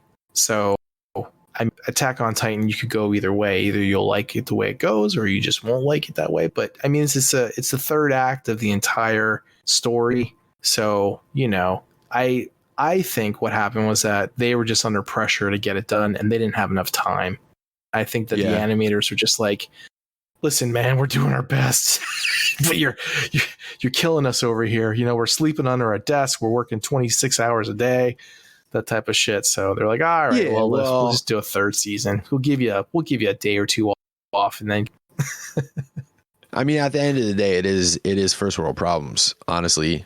But all that being said, if they would have said it was going to be broken down into 3 parts from the very beginning and given us the same schedule, like give me more Attack on Titan. It's fine. I'll take another 8 or 9 episodes to see more of it. Like I honestly think that it's one of the most like well-written anything that I've seen in a long fucking time. Yeah. But especially anime, it's incredibly well written. Okay. I mean, it's popular, like top 5 well-written animes. You would what? It's okay. It's okay. It's not like one of the top 5. See, you're being a hater. I think you're being a hater, Jed. I'm right not being now. a hater. I'm just. I think you're being a hater, Jed. It's just I've watched and read better mangas that. Levy. Ooh. Hey, don't bring me into this. I don't watch that shit. He's like, well, you would know more. Like, see, that was Jed's way of saying to me, you would know that there was better written shit out there, except that you don't read. Think of it as someone who only watched anime movies and never watched any series, and how their opinion of certain things would be. They would be like, oh no, this was better, or this was better, because it's a contained story of only like an hour and a half or whatever. Right. So, and then I haven't chipped away the tip of the iceberg on the amount of anime that's out there that could be watched. But yeah, it's there's so much out there that's better than that. It's just really popular. That's one of those things. But it's good. Well, I agree that it's really popular, but I don't know. I don't know that changes. And I'm looking at it in a vacuum, and I understand like what you're saying. We've seen the tip of the iceberg, but it's whatever out of the tip of the iceberg that I've seen so far. That's been some pretty well written shit, man. Quite frankly, Mike, I'm actually really surprised you like Attack on Titan. Really? Yeah, because you have a natural tendency to intensely dislike anything that's popular. I agree and disagree. Baby Yoda says hi. Yeah, well, yeah, I get it. Right, I get it. But him being super popular. Okay, here's my problem with Baby Yoda. I'm gonna try to really. He's a baby. He's a baby, and I was watching a bunch of. You don't like anything cute because you're a monster. Well, it's not that listen, man. I think your fucking dog is adorable, Levy. I really do. That's a real thing. It's a real thing, right? So don't make me into some fucking meathead. I see what you're trying to do. I'm not. You are. I just had a hard time with dudes. Like I'm looking at dudes my own age and they're like, oh, look at this adorable, yeah, and it's like but it's not even a real thing. I have no problem saying a baby's adorable or a dog is adorable or whatever, but I think that's because Deadpool was super popular, but let's be honest, like Deadpool was awesome. But I get mad at those people too because I feel like they weren't there from the beginning. They weren't there when Deadpool. It's like, dude, man, we bought low on Deadpool. That was if Deadpool was a stock, we'd be rich. You know what I mean? Deadpool was the Amazon stock of whatever, the nerd universe. And we were in early. But anyway, what are we even talking about? Oh, Attack on Titan. You're surprised I liked it. Yeah, okay, so I thought you were going to say because there's a lot of crying that's going on. And that's the one thing that really kind of annoys me. There was a little bit too much crying going on in the beginning. I don't know what's going on in the story, so I mean, I don't know anything about the level of crying or anything. Well, the characters were a little over dramatic, in a way. I guess that gritted my teeth a little bit. But I mean, I would cry too if my mom was eaten in front of me. I get it. But there was a lot of times when I'm not saying to completely listen, man. You're in a world filled with giant, smiling, naked people with no junk walking around eating normal people. Like there'd be plenty to cry over. But there were times when there was crying going on that I didn't. It's like like in How High, buck up, Bart. Get your shit together. But outside of that, it was fucking awesome. Outside of that and Gabby. Ah, man, please don't let this girl ruin the rest of the series for me. Please. I'm going to send a prayer out there every 2 weeks we get together, Jed. I'm going to send a prayer out to the universe to ask that Gabby don't ruin everything. She's the star of the show. I hate her. I don't hate her as much as I did in the very beginning, but like I still hate her pretty good. She's the hero in the end. Bullshit. Do a lot of people like her? She's polarizing, but I would say probably leans heavily towards more people hating her. Oh, okay. Rightfully so. Like, I mean, the best way I could describe it, Levy, for somebody that hasn't really seen it is you've been there. You've seen something that was a 9 that could have been a 10. And it was something really dumb keeping it from being a 10. So it was just a 9, Mm-hmm. She's for me, is the thing that keeps it a 9 on some places. But yeah, man, we'll catch up, Jed. Probably, I'm thinking that by the time we get together next time, I think all the episodes should be out, and then I'll rip through it before we get together probably next like time. A month. I'm assuming they'll have it all out. And I'll tell you what, and I don't want to plan too far in advance, but here's what I think we should do.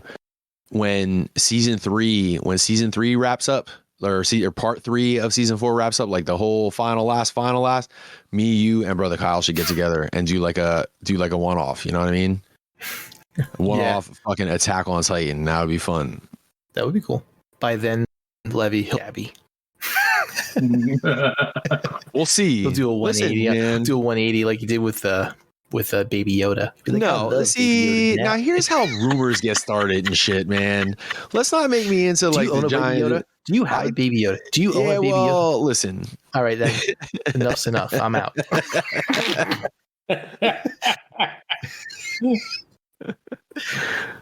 That sounded like a straight up chant. Did you hear him? He was like, "Do you have a Baby Yoda? Do you want a Baby Yoda? Do you have a Baby Yoda?" I pictured like 8 Jeds like dancing around a fire with spears, chanting that shit at me like as I'm getting ready to burn.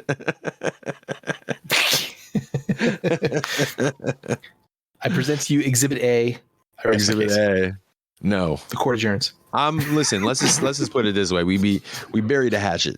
We're cool. We're cool. You know what I mean? I don't go out of my way to hang out with them. But social media videos with Baby Yoda in it.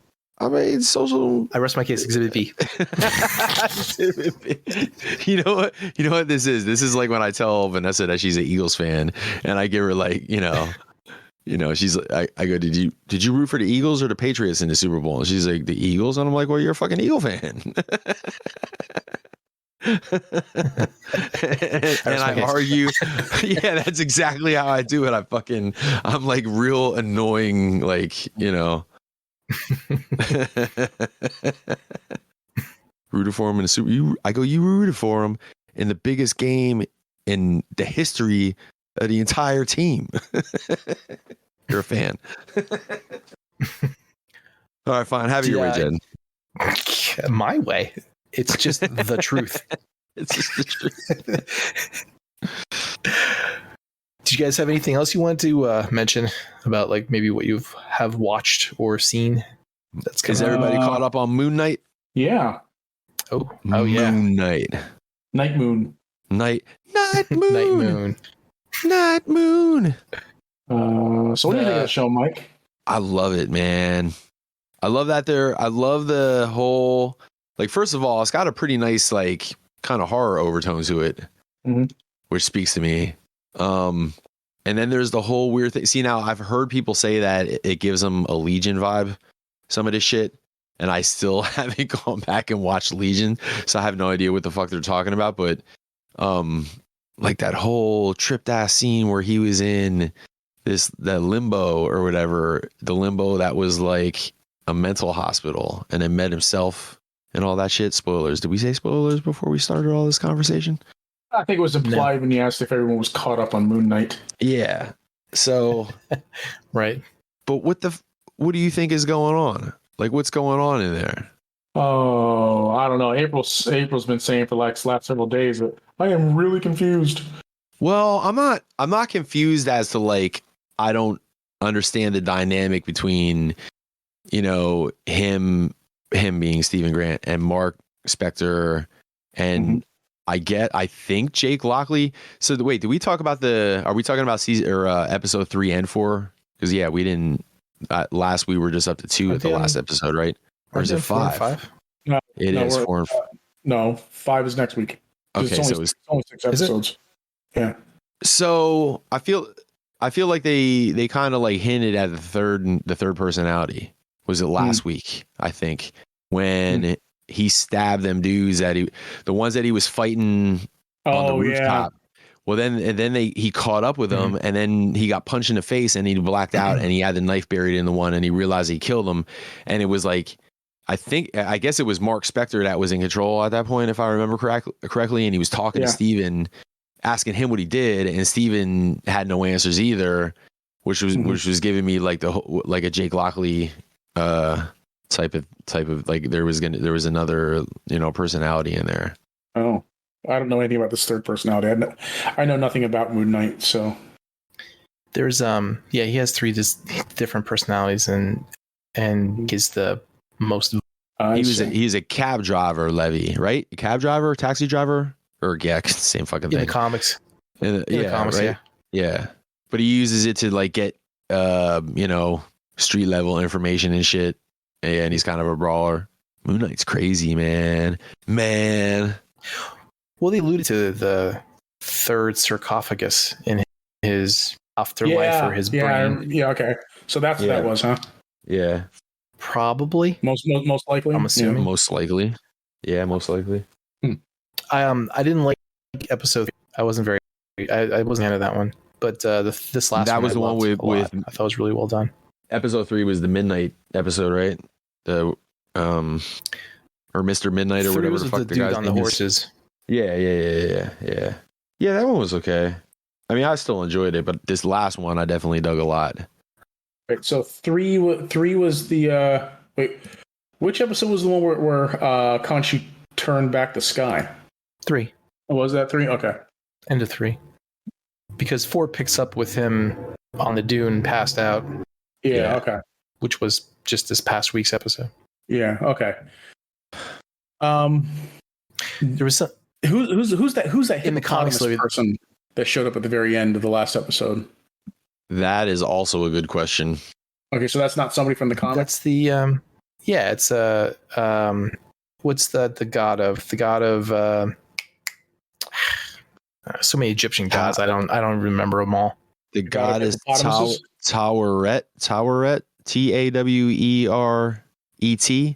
portrayed by bipedal hippopotamus with limbs like those of a feline. Her hands rest on the Sa sign, a hieroglyph that means protection. Huh. Egyptian hippo goddess. Tauret. Oh, okay. All right. But not to go back to Attack on Titan, Jed, but it looked like the thing that Mark Spector is in right now reminds me of when Zeke gets blown up by that thunder stick, and he goes into the path or whatever, and what's her face is rebuilding him, Ymir. Mm-hmm. You know what part I'm talking about, right? It reminds me. It's like one of like he's gonna snap out of it and come back to life.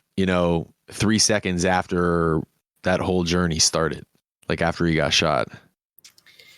Yeah, it's like I said, it's probably like either like a limbo or life type of thing, or it's in his head. It could be either one. I'm not sure. With Moon Knight, you don't really ever know for sure. Well, he was in the comic book. He was resurrected by Khonshu, was he not? But that was before Khonshu made him his avatar. But then again, it's like that's comic book stuff. Like this is TV stuff. So there's probably room in there for Khonshu to just use magic. Right. But I don't think it's Khonshu at all. I think it has with the avatar of that pronounced its name. Which pronouncing him? Some of the Ahmed or whatever. Oh, with the one that what's his face has the scarab for, that they're the one that they've been looking for the whole time. Ahmed. Yeah. No, not that one. The one that no, not that one. The one when he was they were doing the whole trial thing, and that was her avatar was like friends with Khonshu, and she gave was him that the Asian chick? Look at that the Asian chick, right? You're talking about the Asian chick, right? When they were in there, the one that was like talking to him, the one that was talking to him more than the rest of them. Yeah, it was a chick. The one that was talking to him. Yeah. Yeah. Or maybe I'm mistaken. Maybe that was the other one. I can't remember. But I know which scene you're talking about at least. Anyway. There's an interesting story in the comics, Moon Knight, where I can't remember what's going on, but he like was at it was like a dilemma, like in his brain, like what he should do, right? And he had actually went and talked to the Avengers about it. Like he had talked to Captain America and Spider-Man and Wolverine about it. Mm-hmm. And they're like, oh, this and do that. And then after this whole storyline, it wound up that they were just imaginary. It was all in his head. He was actually talking to nobody. It was the Wolverine, Captain America, and Spider-Man, all different personalities in his head, giving him different opinions as to what he should do. I wonder if they were accurate. So that's a real cool, like how fucking crazy he is. Yeah.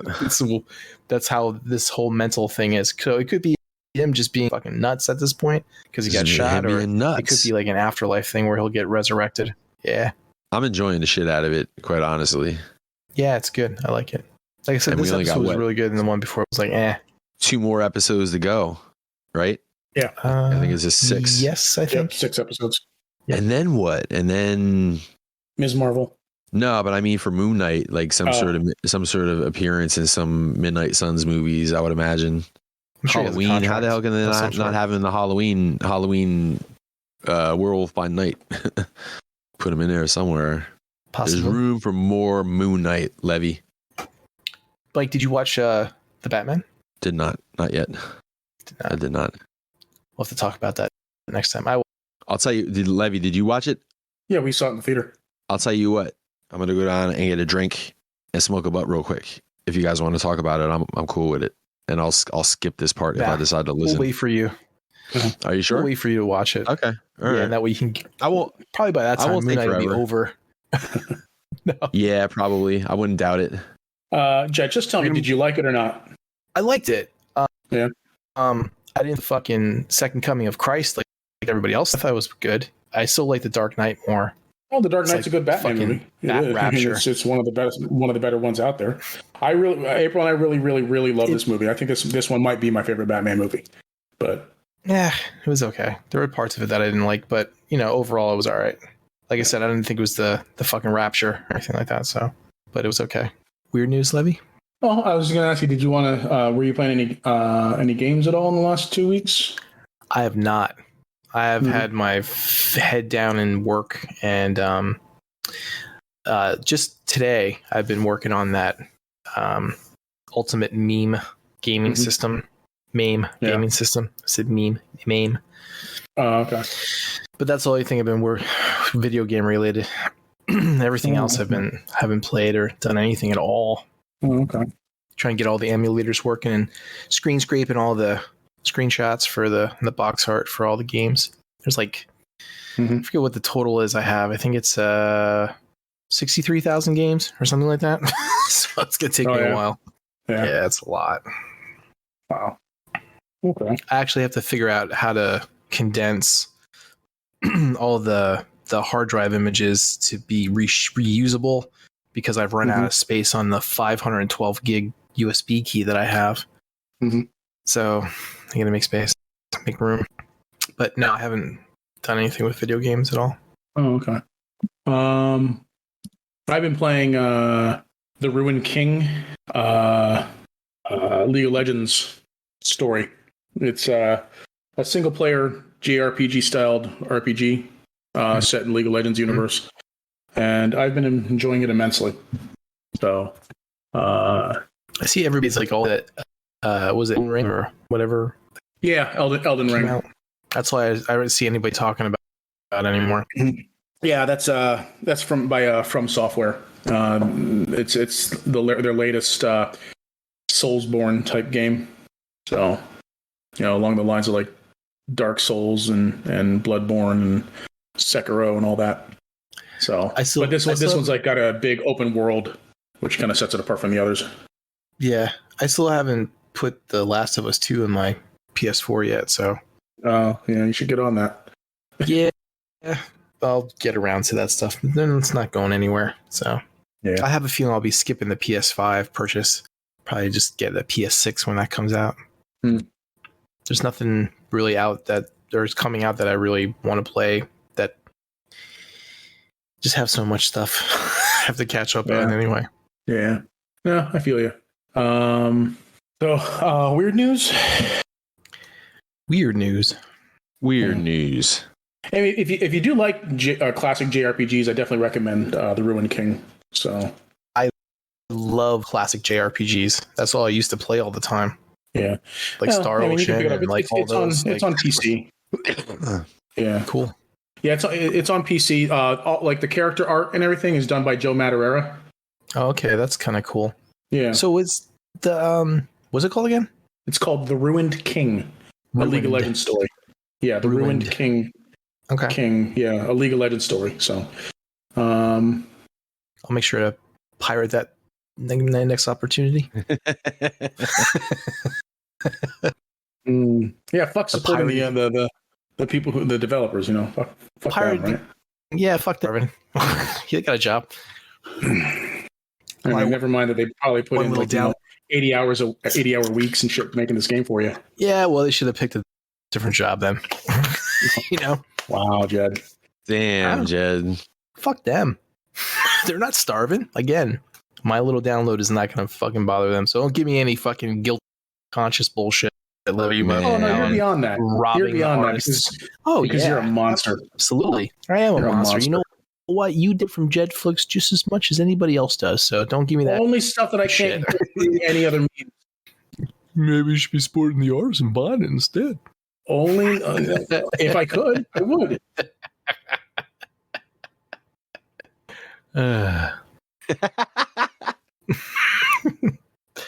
Weird news, Levy. Okay. Man masturbated so hard he tore a lung and required intensive hospital care.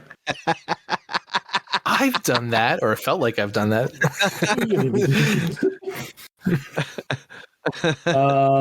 So this comes from IFL Science.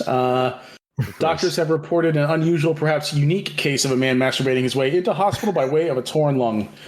The 20-year-old showed up at the emergency department with severe shortness of breath and chest pain.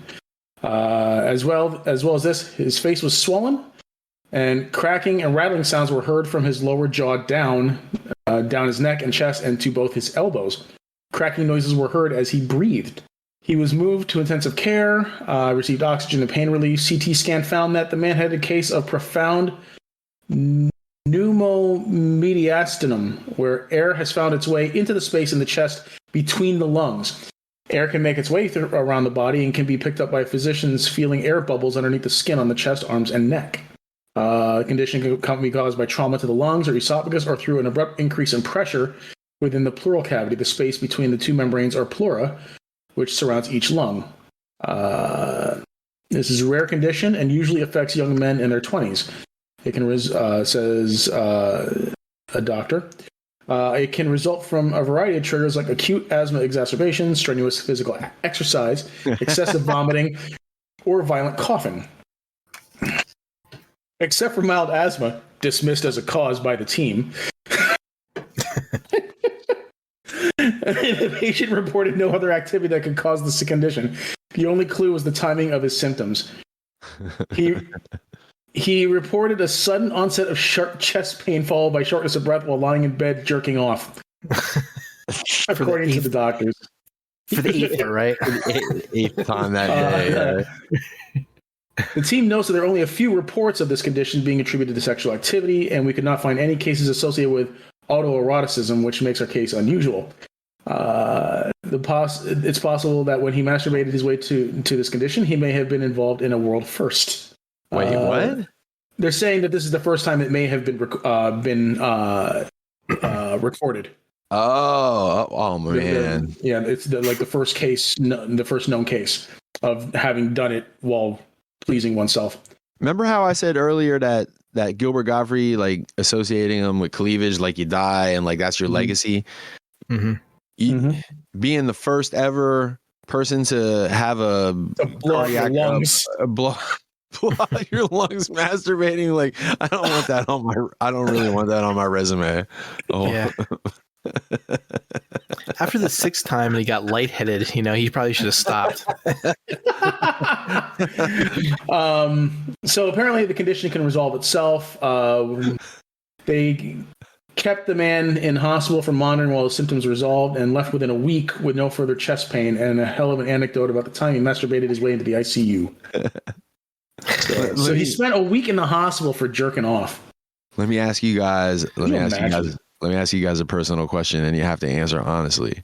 What's your like 24-hour record? Like, how many times? Yeah, just masturbation. About 8 or 9. Yeah. Oh wow, man! Wow. I have 7. I got 7. I think I was gonna say 7 too. Yeah, I think 7. Wow, 8 or 9. That's impressive, man. Well, it was a holiday. It was a holiday. I dedicate myself to my craft. Yeah. Could you imagine like a training montage with like some Stan Bush music of Levy, like he's just doing the rock. You got the power. No, it would be the Vince DiCola training in Rocky. Like he's up in the mountains, freaking pushing the sled. Or Unicron's theme.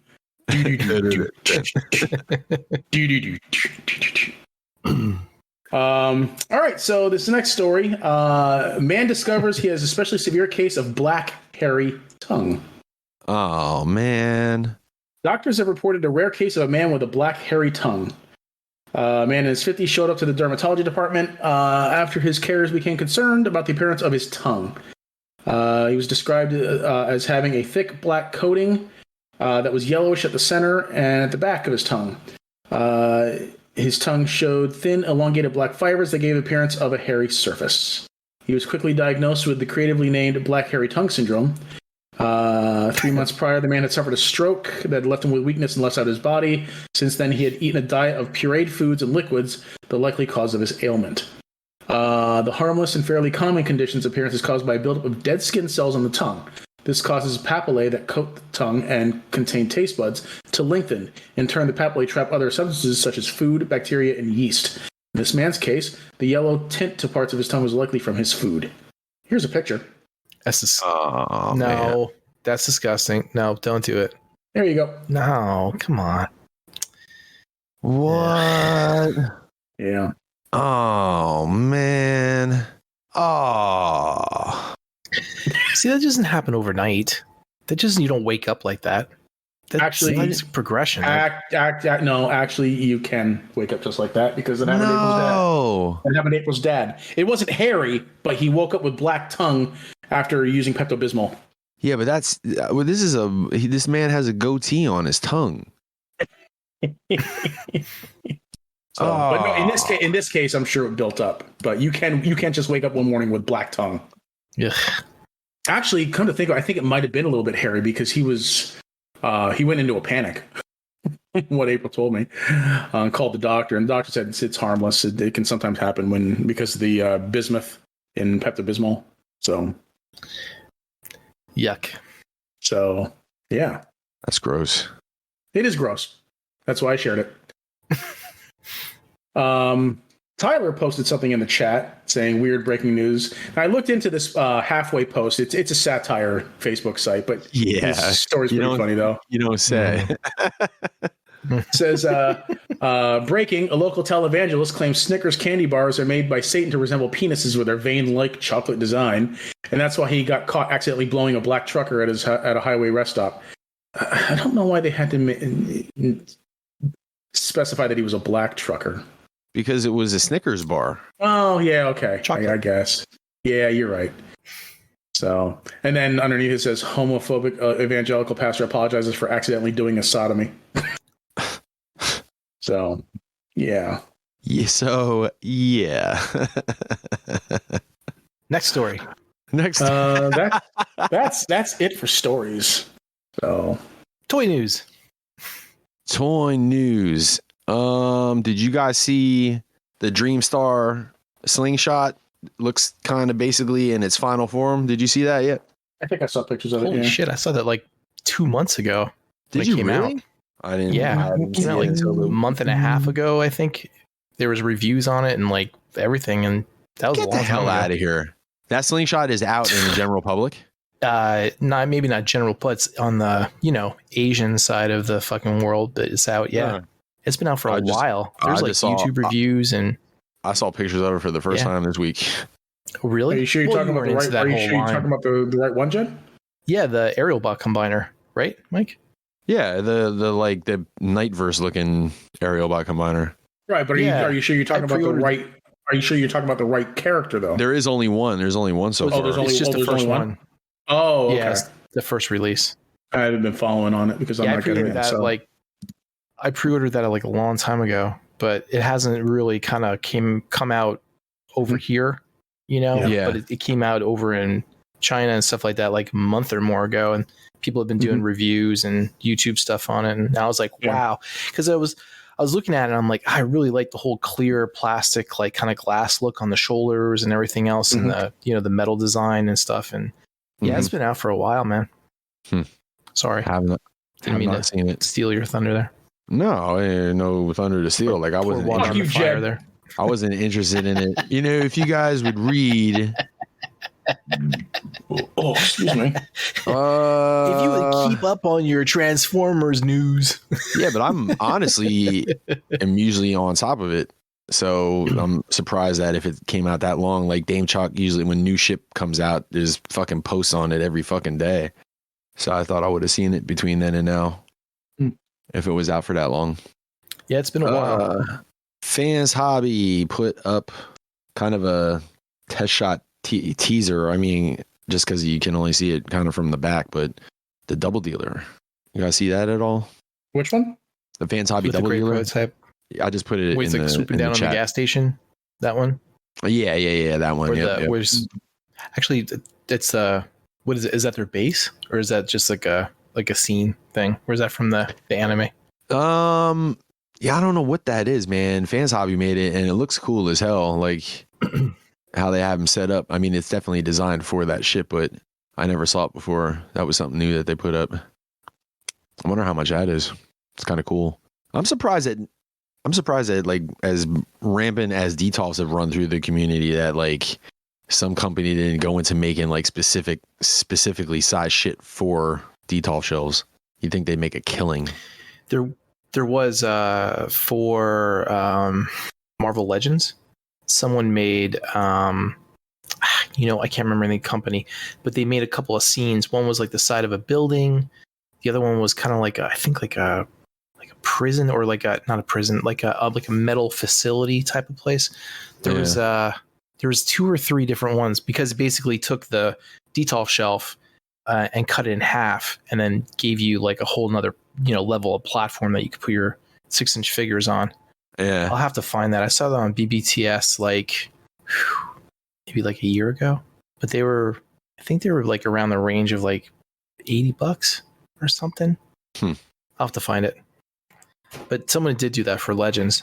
Maybe not specifically for like Transformers or anything, but yeah, for 6-inch figures they did. But that the double dealer looks pretty good. I'm pretty psyched for that. And I know they'll end up doing the double dealer and the double clouder, so that's cool. All right, so this one is a little bit of official news. The next Titan, which we kind of heard about a little while ago, but we're seeing it for the first time, is this Cybertron Metroplex. Have you guys seen that yet? I did. I'll be honest with you. I'm not familiar with that anime. I'm not super familiar with it. I'm familiar with the character. Like, I've seen the character before. And like, I don't hate this. Is that the Cybertron? Is that the series that had the cyber planet keys or whatever? I believe so. That was part of the Unicron trilogy. It was Armada, Energon, Cybertron was the last. Yeah. The last one. Yeah. Yeah, he's kind of like, that robot itself is a cool looking robot. Like, I think he don't look bad. Like, I kind of dig that giant saw weapon. You don't see that too often. It's kind of dope looking. But yeah, it looks all right. Yeah. I'm not familiar with Cybertron at all. It's a weird choice. It's definitely a weird choice. Yeah. I tried watching like the first episode of Armada, and I couldn't stand it. So yeah, I couldn't get into that. I never watched any of it again. So yeah. I saw the pre-order Kang Toys Razor Claw and one of the wolf feet, I guess, comes with them. That just went up for pre-order not too long ago. The wolf slipper. Yeah. Yep. So I'm guessing the other one's going to come with the monkey. What haven't we seen? It will come with the other wolf slipper. There are 2 different designs. One's going to have a separate head sculpt, and I think the chest is different as well. So they're not identical bots. They're actually different. So which one's he coming with? Which one's the other one coming with? So the lion's coming with one, and then it's either going to be the gorilla is going to come with the other one, or the that's what I said. The monkey. Ramhorn. No, Ramhorn, I think it might be the other one that comes with it. Yeah. But yeah, there's those three figures left. 1, 2, 3 figures left, I think. So it could come with either one. That's going to be kind of like a cool looking team. How many, all those. So there'd be 8 bots and then like a crab. It'd probably look cool as fuck in alt mode together. Yeah, they had a group shot on the site.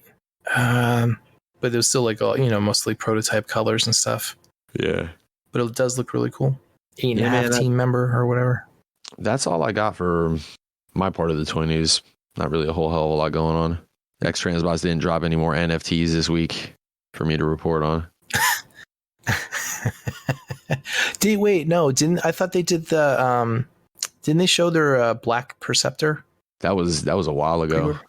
Yeah, that was a while ago. Was it? Okay. Well, not like crazy long time ago, but yeah, that was a good 4 or 5 weeks ago. Okay. I saw something that was interesting on eBay because it was just like an ad that popped up.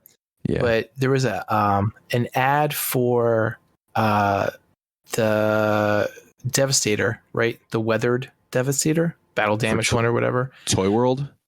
No, it was for a Jim Bao oversized version that was out previously. And then like in the article, like in the description, it said that they're going to be making them again at the end of the year or whatever, that they have to get so many pre-orders. And so I'm like, does that mean Jim Bao's back? Because that's like the first I heard of that. I wouldn't buy a goddamn thing from them ever again after I bought a Conehead years ago and that shit was straight trash. Like fall apart your hands trash. Like when people say, oh, the thing fell apart in my hands, I always think to myself, yeah, whatever, and then I got that Seeker and it actually did it. and then they sent me a replacement part It was a wing, and they sent it to me at a point where like I would have had to take a pin out, and I ruined the shit out of that thing too, man. I'm like, yeah, never again. I'm good there. Yeah, I saw that today actually, and I was like, that's curious because that's the first I heard of them, making things again. Yeah, I couldn't even tell you. I don't follow the KOs very closely, unless somebody put some shit out that like you have no way of getting otherwise, like Yes Model was doing all them weird color seekers that you never thought you would see. I'd have been in for them for sure, but that never happened. Right. Yeah, that's it for me, man. Anybody else got anything? I know Hot Toys revealed the Hawkeye figure just the other day for what's her name? Shit, I can never remember the actress's name. Haley Chick from Steinfeld? Bumblebee. Haley Steinfeld. That version of the Hawkeye from the show, and they also teased a remade version of the Luke Skywalker Bespin version, and Storm Collectibles showed Ninjas. Nah, it wasn't ninjas. It was somebody from is it Shogun War? Not Shogun War. Can't remember the chick's name. What's the video game, Levy, with the everybody has the swords? Shit. It's called something Warrior. That really right? narrows it down. God damn it. It's a fighting game. You know, the one where everybody has the swords, Levy. It was a Neo Geo fighting game. It was Samurai Showdown. Is that it? Samurai Showdown, yeah. Yeah, there was a chick character from that they just showed, but I have a feeling that hopefully my Shiranui will be coming up soon. In Samurai Showdown? No, I mean as a next figure, since they're working on female character. Like they finished a female character that's out of prototype now. Because I don't know if they did one before, did they? Or not too many of them anyway. No, not too many of them. So that might mean good news for the female characters of the Mortal Kombat world might be getting done. Mm-hmm. Yeah, one can only hope. It was let's see if I can bring this up without my internet dying on me. Oh yeah, they also announced was it Bucky? That's the fucking anime? Baki, the character from the Bucky anime. I never watched that one. It was Nakoruru. Yeah, Nakoruru from Samurai Showdown. Yeah, so they showed her. Actually looks pretty good. So let me see if I can actually pull a picture here and put it in the thing. I'm using my phone instead of my computer. I thought maybe I could sneak through the internet that way. Did I get it? I think I got it. I did it. Yay! And it didn't crash. But that's all the toy news that I know about that happened recently. Okay. Oh, and of course the Marvel Legends stuff that they showed. The Venom and all the other stuff. Mm-hmm. I got a question for you, Jed. Yeah. Have you heard anything about Fist of the North Star? Those Medicos figures? Like release dates, or not that you would remember release dates, but like, do you remember roughly when, like if they said this year, next year, like when those are coming out? I think they showed 4. They showed Ray, and they showed who the hell they show Ray, and they showed like a couple other ones, or maybe Jaggy was part of that and he already came out. I think that's what it was. Jaggy, Ray, and then like 2 other dudes. Well, there was Rao, right? Rao's out already though. Yeah. Yeah, Right. we got Rao already. And then there was the But I fourth. mean, yeah, I was saying, I worded that wrong. I meant like Ken and Rao came out, and then they showed 4 reveals after those 2, and Jaggy and Ken were 2 of them, and then there were like 2 other ones, but the Jaggy had come out since then, but nothing about the Ray or those other guys that I can't remember at all. The only thing I keep seeing from that company, is like JoJo's Bizarre Adventure characters. So maybe they're working on those instead of Fist of the North Star. But yeah, I think that's how they usually do it. They do like 1, and then they do like 3, 4, or 5 JoJo Bizarre Adventure characters, and then they do another Fist of the North Star. So Yeah. but yeah, you're right. It should be time. Should be seeing a pre-order for that soon. Yeah, man. I'm like, it's kind of that company. Has that company been around for a while? Do you know anything about them? I think they've been around for a while. I looked it up before, like a while ago, back before I purchased them, to see if if there was anything like shitty about him or whatever. But Yeah. everything was on the up and up. Let me see my figure collection. Yeah, that's it. I can, you know what? Let me look, because that usually they're pretty much on the up and up with the current events of what's going on. If my internet will work, I can't wait for cable modem. Can't wait. Please hurry, Comcast. I saw all this. Like when I think the reveals that you showed us were like just drawings or whatever, and this one looks like an actual prototype, or at least a really good render anyway. Right. Yeah, I remember that character now. Okay. So maybe Ray ain't the next one. Because I don't remember Shin being there either. Like I didn't know if they were going to try to get all the main characters out of the way, but this dude must have been from the series, because I don't necessarily remember him from the movie. Well, that's what the series, right? Not the movie. Right. Well, yeah, the movie was just kind of like a condensed version of the whole thing anyway. You have that, don't you? Didn't you watch all that? The series? Yeah. Nah, I got like the first 2 seasons, maybe 3. Like I have, but I mean, it goes all, I have up to like 40 some, and it goes all the way into the hundreds. It goes into like 100 and I want to say 150 episodes or something like that. Something crazy. But the only ones that are English dubbed are the first like 37 or 38 of them. And then after that is Japanese with subtitles for the end. And I've looked everywhere, high and low, to see if I can find English dubs, but they just don't exist. Well, you can always watch the subs, right? Yep. Yeah. I definitely would. If that's all that was available, I would. Is that Medicos Entertainment? Is that the name of the company? I know it's Medicos something. That sounds right. Let me see if this is figures. Maybe this isn't the company. Or is it? Shit. Let's move on, and then I'll finally let you know. Find. I have one little bit of toy news. Oh, cool. Mafex, about 2 weeks ago or so, teased the next figure in their Reign of the Superman line after Black Suit Superman and the Cyborg Superman. And so the next figure is going to be Steel, if you remember him. Of course. So so I'm actually really excited for this. So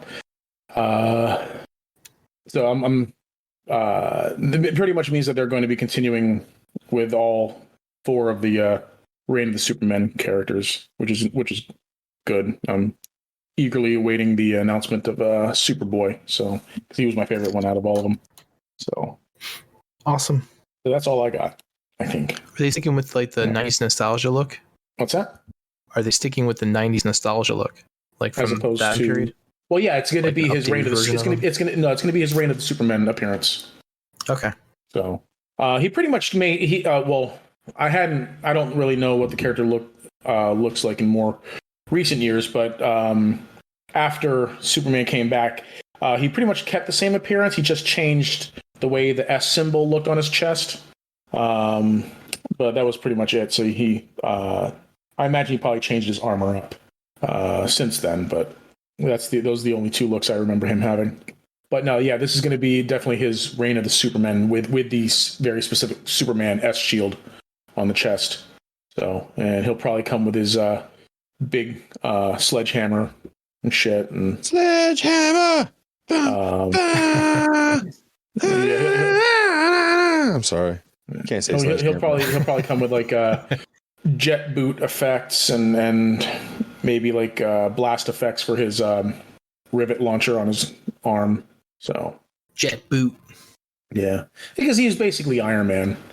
You know, he was a former weapons designer who was trying to get his weapons off the streets because Metropolis gangs were getting their hands on weapons based on his old designs and shit. So, do you remember the Steel movie? Yeah, with Shaquille O'Neal. The movie was terrible. You don't say. Yep. So, but yeah, that's it for my. That's all I got. So Q&A. Move on to Q&A. Yeah. All right. Yep. So let's do that then. Damn! Look at us. We might get done before midnight. 2 episodes in a row. Oh, I guarantee. So, Mike, it looks like Medicos Entertainment has made 532 figures so far. So I think they've been around for a while. Oh, all right. Well, you know what? That makes me feel pretty confident because I was a little worried about getting into a line as extensive as Fist of the North Star could possibly be. Yeah, and it looks like man, besides figures, they've made a total of 7,000, over 7,000 goods as a manufacturer. So I think they're solid. Good, because you know what, that could be a big cast, man. You think about it, like, and I'm just going by just even the movie by itself. You could do, I mean, they did Rao and they did Ken, and they could do the horse for Rao at some point. Even would be awesome. The horse and Ray and Jaggy, and then you would just have this like endless line of that real big guy that he fought at the beginning for the baby, and the dude that remember the dude that like pulled like these horns out of his head and had like the whips and shit attached to him. Remember that dude, real big guy? The other guy that he kicked the shit out of his stomach, and then his stomach blew up. The big like sumo guy. Yeah, there was a lot of, and then remember the guy that turned into metal that he fought. Their armies fought in the desert. Like there's so many characters, and then they could even do like how KSE's doing all these junkions, man. You could just have, your run of the mill goons. Yeah, have them come with multiple heads. Yep. Shit. Yeah, hell yeah, man. I would be in for a lot of that. Interchangeable pieces of clothing and armor. Yep. Yeah, that would be dope as hell. You can army build and shit. They actually horse for a different line of anime for Steel Ball Run anime. So, yeah. The horse is possible. Yeah, you might see that horse. Because, like, I feel Rao he needs the horse, and he needs that helmet and the cape. Like, he looks badass as is right now, but, like, I don't know. I feel like I need to see him in that cape, in the crown, sitting on the horse, man. Or not the crown, the helmet. Sitting on a horse looking all badass. That shit would be so dope. It'll never happen. I'll end up just putting him on, like, Mataro. It's fucking scary, though. Rao come rolling in, riding Mataro, like, your ass better be ready. That's funny. Well, that's like they had in the later mangas, Guts was riding Zod into a battle. Imagine that. Yeah. General Zod? Yeah, he was riding General Zod. Yeah, General Zod. You got it. Yep. Yep. Jeb was just about to explain it, and it was like, eh. Yeah, I was just like, no. Yeah. No, it was doggy style. They wrote it right in doggy style. Yeah. like the ambiguously gay duo from Saturday Night Live. Hop on, Gary. All right, Q&A.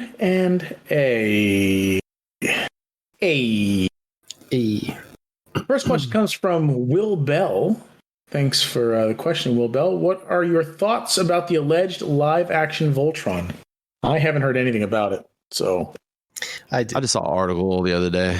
Yeah, but I guess it's one of those things that's been kind of hung up for a while now. Yeah. I saw the article and had high hopes right away. Like, oh shit, there's Voltron coming. The guy's trying to fucking direct it and produce and stuff like that. Is the guy that wrote Skyscraper, so that fucking doesn't fucking high hopes at all. The fuck is that? I think he also did Red Notice. Skyscraper in Rock movie. Remember that? Where the shit was falling down. I don't think too many people saw it. I don't remember that one. Red Notice was alright. Like I mean, call me a caveman if you want, but Red Notice I kind of enjoyed. What was Red Notice? That was the one with The Rock and Ryan Reynolds. Yeah, Ryan Reynolds and The Rock. Yeah, it was like it was I'm not familiar with that one either. It was a caper. Oh, I'm not familiar with that one either. Movie. Did we watch a trailer on it for the show? We may have, probably. Oh, it seems like it was forgettable. It was all right. It was a Rock movie. If it's this guy that wants to write and direct it or whatever, do you think The Rock's going to be in live action Voltron? Yeah, The Rock as Lance. Yeah. More like The Rock as Voltron. The Rock as Voltron. Yeah, fuck yeah, man. The lions would combine all form. The head. Yeah, right. Can you smell where the lions are cooking? Could you imagine? Oh, man. Finally, The Rock has come back to planet Eris. Yeah, right. Zarkon rolls in. Is like, "What's your name, son?" It doesn't matter what your name is. Oh shit, man! The People's Defender. Here's what Voltron's gonna do. I'm gonna walk down to that ring. I'm gonna pull out this blazing sword, shine it up real nice, turn that son of a bitch sideways, and shove it up straight up your candy ass. Hey, Jed. Levy's John Bailey in you right now. Is he? He is a little bit, yeah. This is the first time I've been John Bailey. You've been, finally, you've been John Bailey by somebody other than John Bailey. Thanks, Levy. Hey, you're welcome. The John Bailey. I don't think my rock impression's that bad. No, it's not. It's not the quality. It's just that it happens at all. Oh, okay. like the John Bailey. When we use John Bailey as a verb, like the voiceover guy that does the voiceovers and is, to me at least, anyways, is the equivalent of campfire acoustic guitar guy. You know what I mean? playing Oasis. Yeah, man. And like you don't want to hear it, and the chicks that he thinks wants to hear it, they don't want to hear it either. Like, put the fucking guitar down, Bailey. So, Mike, I found the thing real quick that you said that there was that Thorn, whatever that dude's name is. Thorzer. Thouser. Yeah. Right. I found there is a Ray, and then there's a Judah too. Is the other one? Judah, is that spelled exactly like it sounds? Jude or Juda? Yeah. Yeah. We looked this up before. It was like the blonde friend of what's her name, and you were like, oh, I think that's somebody from some episode that I didn't watch. Oh, this redhead dude. He's a redhead. Oh, he looked like he got makeup on and shit. Or no, yeah. How about he kind of looked like he just in drag a little bit. Toki. Toki. He's like wise old. Yeah, you know what? I don't remember this dude either, man. I guess I got a lot of episodes to watch. Yeah. But you know what? Kenshiro, this will show you how cool Kenshiro is. It's like Kenshiro is so cool, make you just buy the rest of the figures in the line and you don't know who the fuck they are. Yeah. Who is that? I don't know, but they go with Kenshiro. Make you watch the anime. yeah, right. He's like, I've never watched the anime, but I must now. Kenshiro is like the anime Chuck Norris, basically. Like all them Chuck Norris jokes that go around, you could insert Kenshiro in wherever Chuck Norris is. Look at, I said Chuck Norris. Right. It just slipped off the tongue now. Back to live action Voltron. I don't have a lot of hope for a live action Voltron film. Me neither. Like none at all. Neither do I. Well, I mean, the 80s nostalgia live action films just don't have a good track record for me. They don't, but you know what's kind of like hard to wrap your brain around is that like they could do Marvel movies and they could do other DC movies and other like superhero movies and they're good now, you know what I mean? Like, and you remember back in the day when they couldn't do it for shit, but now they're like kind of killing them movies. Like, what is it about some of these other properties that puts them that far outside the superhero realm that you can't get a good fucking movie out of them? Because the superhero movies are being made by Disney. Well, there is that too. You know, if you have the Disney pocketbook and their ability to get talent to work on their films, then you're going to have a good. I mean, because look at the DC films; most of those are kind of crap. Yeah, but if you're talking about budget, like why the Transformers movies suck? Again, because of the talent working on them. You know, Michael Bay. Yeah, talent I'll buy, but I don't know like if it had as much. Well, no, I mean, I get you. I mean, Warner Brothers has a near limitless pocketbook too. But I'm just saying, Disney has the clout to get who they want. They have the money to get done what they want to get done, and like the reputation behind that. So not saying that Disney doesn't make bad films, but I mean, they make their superhero films appeal to a really wide audience, and in my opinion, I think they're done fairly well most of the time. So. If you were to get like Disney or Marvel to do a Transformers movie, I think it would probably be pretty decent. So, just my 2 cents on that. Yeah. I used to remember we used to joke around about being like cautiously optimistic. Yeah. Like I'm no longer cautiously optimistic. I'm just kind of like, like I'll just expect it to stink, and then if it's decent, openly pessimistic. Yeah, right. Yeah, basically. Yeah, that's where I'm at, and it's fine. Whatever, At least it got a great series. Mm-hmm. Transformers can't get a good movie or a really good series either. So at least Voltron, they killed it. No, that's not true. Because I mean, Transformers Prime is probably one of my favorite pieces of Transformers fiction. And that came out when the Bay films were coming out. In fact, the designs, the character designs, were heavily influenced by the Bayformers designs. So, I mean, I like Transformers Prime too. I thought it was a very well done. Yeah. See? I'm just wondering, Mike, are you talking specifically G1, or are you talking like all the other series and stuff like that? Or like when I say we haven't got they're their own thing. Well, yeah, I guess maybe the G1 treatment, I guess, because like the Prime is kind of like a continuation of like the ongoing cartoon thing since 1984. You always had like the cartoons and shit, like almost every year, every other year or whatever, like you were getting some form of Transformers and cartoons and stuff like right. But as far as live action, was it every 3 years they'd reboot it or something? Give you a different version? Yeah. I don't know, man. I guess I was spoiled by Voltron because it went on for 7 seasons or 8 seasons or some shit. So you really had to 6 or 7. Yeah, you had a long time to really get invested into the characters, and I don't know.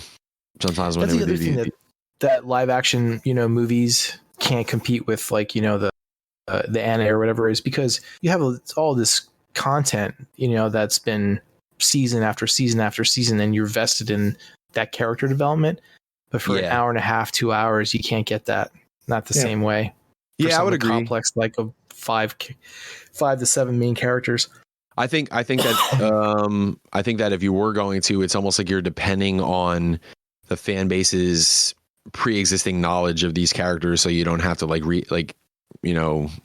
do all origin stuff all the time. It kind of makes me wonder though, like how many times are they going to do a new Batman or a new Spider-Man or a new Superman or a new anything that's been out for decades and decades and decades and keep rebooting? Like how many times do we got to see, and I'm not just picking on Batman specifically, but just using him as a name, like the origin story of Batman every time they fucking reboot, or the origin story of Spider-Man every time it reboots, or it's kind of like, well, the Batman didn't really delve into the origin, really. I mean, I'm sure they will. It was year 2. What's that? It was year 2. Year. Oh yeah. So they didn't really go into the murder of the Waynes too much. I mean, well, they went into stuff with Thomas Wayne, but not like really pertaining to the Batman's origin, and whatnot. But more it's like stuff that Thomas Wayne was involved in when he was alive. Yeah. So it's like James Bond. You have the character, you have the stories. Why not swap out the actors as you keep going? Or Doctor Who, or what's another good example of that? It's been going on and on and on forever since the 60s. Yeah, probably Doctor Who, James Bond. It's another one. It's the only two I can think of at the top. Lethal Weapon.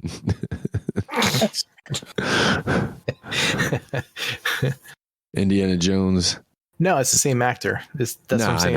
I'm fucking around. Like, so when they continue a story. Yeah, you're just like, hey, look, here's Timothy Dalton. Oh, wait, what happened to fucking, Roger Moore? Oh, well, we just swapped him out. Yeah. James Bond is James Bond. Yeah, how about it? Yeah, and everybody's like, yeah, okay. We'll accept that and move on. At least they write it into Doctor Who, like he regenerates and then he becomes a different person. But not Bond. Yeah, Bond is just that cool. Did you ever hear the fan theory that 007 James Bond is just a code name and that they really are different people over the years? Oh, that's interesting. Well, it is a code name in the story, so I could see that. Yeah. Well, the 007 is, but I'm saying the James Bond is actually a code name. Yeah. And given to whatever agent that takes his position, when one either retires or is killed. Right. So like 007 will always be James Bond. 009 will always be Alec Trevelyan. That reminds me, Levy. I forgot to tell you. I started watching. Oh my god, I forgot what the fuck they're called. Let me look it up real quick. Jesus. No, it was just been like one of those things that everyone's been telling me to watch, and I started watching it, and then I forgot the fucking name of it now. Oh my god, I can't believe I forgot the name of it. Venture Brothers. You've never watched Venture Brothers? No, I started watching it. Yeah. Oh my god, that show is so fucking funny, man. I'm gonna be honest with you, Levy. I never watched it either, man. Well, I expect that out of you, Mike. All my knowledge of Venture Brothers comes from DC. Like when I go to Comic Masters and shit, he's like, dude, I almost call them the Denture Brothers. Venture. Yo, man, Venture Brothers the other night, man. Did you ever see that? And it's funny how DC asked me about it too. Like, you ever see the episode? I'm like, nah, I never saw that. Oh, well, here's what happened, and he gives me the breakdown. So I kind of know what goes on, even though I've never seen a single second of it. Yeah, it's really funny. It is. It's great. Yeah, all the references and stuff like that, and the allusions to like Johnny Quest and James Bond and. Well, they did one with I forget the name of the episode, but they did one where they're like kind of like in a parody version of like Disneyland, and the guy in the wheelchair, he's like not gonna like this. Brisbee Land or some shit. Yeah, that's it. Yeah, it's really funny. It's really good. Funny. You saw the one with the is that the one with the testicular torsion or? No, the one I don't think so. You know which one I'm talking about, though, right? I only watched like 7-8 episodes of it so far. Yeah, so like the one of the brothers got testicular torsion, where your testicles get tied up in its own tubes, right? And they were just in the process of being freaking tortured by the monarch, and so he let him go because like the guild of calamitous intent rules or bylaws state that like if there's like a medical emergency, you have to stop what you're doing and let them get it treated before you can go back to torturing. It's so ridiculous. And then at the end of the episode, they have a PSA, and so they're talking about like the dangers of testicular torsion. And if you suspect you have it, go get it checked. But like you can tell they're reading cue cards because you see their eyes moving left to right as they're talking. The neighbor, whatever his name is, Dr. or Mr. Dr. Morpheus. Morpheus. That's it. Yeah. Because every time he talks, like the music keys up behind him. He's like, we will make sure. It's really funny. He will not leave until the evil has been vanquished in this house. Yeah, you got to watch the Christmas episode too, because that shit's fucking funny. I'm gonna watch them all with the crumpets. Everyone keeps telling me, "Oh, wait till you get to this, or wait till you get to that." And what did Sean tell me? He said there's some type of fucked up Scooby Doo team that. Oh my god, the Scooby Doo guy. Yeah, let me know when you watch that episode because that's probably one of my favorites. Okay, cool. Sorry, I digress. I think we're on Q&A. Yeah. Okay, so thanks for the question, Will. We're all kind of pretty skeptical about a live-action Voltron film. Alan Grant says, "Hey boys, with all these 80s and 90s toy lines coming back, is there something other than toys you'd like to see make a comeback?" And then he says, "And I got a thing for donuts at the moment. What's your go-to type flavor?" So, what other than toys would you like to see make a comeback from the 80s and 90s or 90s? Other than toys? Yeah. Like how they rebooted Bel Air or Fresh Prince of Bel Air. Fucking glam. Hair metal dude, right? Yeah, hair metal. Yeah, God damn it, right. Yeah, you know what? You might have said that as a joke, but yes, we need Poison. Some 20s hair metal. No, let's not get crazy. Like I just want to see a new era like Motley Crue and like GNR and shit, man, you know? You could leave Poison where it came from. 80s porn. 80s porn. With the giant 80s bush. You're not into that, are you? No, I just want to see it. I just want to see it come back. Nah, because if that comes back, then chicks are gonna think it's in, and it's kind of is actually. Bush? Nah, Yeah, I haven't seen a pussy hair in a long time, Jed. Nah, this has, yep. It's Well, I mean, like it's a new genre. I should say in person, thankfully. In person, yeah. Thankfully, It's like a genre. Not like a new genre. Well, the reboot of that genre, yes, a little popular. Were you seeing 80s Bush? You're seeing 80s Bush? Yeah. In VR, man. I don't know what kind of VR porn you're watching, man, because I'm seeing nothing but shaved pussy. It's simple. He goes to ePorner and he types in 80s Bush. 80s porn. It's a category. I've noticed it because I see it and it's like, you know, like I look for the most recently, you know, released or posted type of stuff. And then I see that and then I'm like, oh, skip. Levy, it's coming up from cookies. It's coming up in his suggested video. Well, we saw that you watched this, so maybe you might like this. Maybe you might like this. Yeah. Right. Yeah. Hypercolor t-shirts. There you go. So that we can see where you're sweating. Oh no, man. Do you remember those? Yes. Hypercolor? Yes. And then they made the hypercolor pants. So you can see your crotch all even worse. Spandex shorts for just casual wear, or bicycle shorts for just casual wear. What were those? Oh, what was that style of shorts? What was that? It was really big. It was like swimwear, wasn't it? Oh, it was Panama Jack. No, that's not right. Yeah, is that right? Yeah, that sounds right. Yeah. Or was it like some type of ocean or something? Jams. Remember Jams? Jams. That's those pants. Yeah, the shorts that were all fucking crazy colors and shit. Yeah. I had my fair share of Jams when I was a kid. Jams. Yeah, me too. Yeah, I remember Jams. I'm Googling this right now. Because I remember my mom brightly colored prints. Yeah, everybody had those. I'll admit to having a pair or two of those. Yo, I'll tell you this much. I had a pair of Zuba pants, maybe even two pair if I remember correctly. Zuba. What was that? The Zuba pants, like gym parachute pants? What? Nah, they were like zebra pants and like your favorite team colors and shit. Like you had the Eagles Zuba pants. They were like, I don't know. I know what you're talking about. Jim McMahon would be fucking rocking them back in the day, man. Were they like spandex or? No, they're just pants. I missed that. They were like just like they were just like baggy pants, but like with like a zebra print. There you go, right there, Jed. Oh yeah, that I don't know what. Okay, was that a 90s thing? Zuba, what you never, like man? You saying that you never seen Zuba pants is like saying you never seen a mustache. Sorry, never saw a pair of these. No, I mean. Unless I confuse them with parachute pants, but no, I never saw those. You did spend a lot of time indoors. Don't forget, I grew up in Palmerton, so it wasn't city environment. They might have been like, tired of you using that excuse, Jed. I'm tired of you using that excuse to say you avoided life. Dude, listen, when it was like 95, people were talking about the new Run DMC cassettes. So don't tell me about fucking time lapse in small towns. It's true. You get sucked in like a fucking black hole and shit doesn't get in there. Levy, there's an event horizon around Palmerton. It is. Fucking Sean moved there when he was like a senior in high school or junior, and he went to Liberty, and then he went to Palmerton. And I was like a culture fucking shock for him. He kept calling it Mapletown. He's like, this is fucking like Mapletown with all the fucking little mice characters.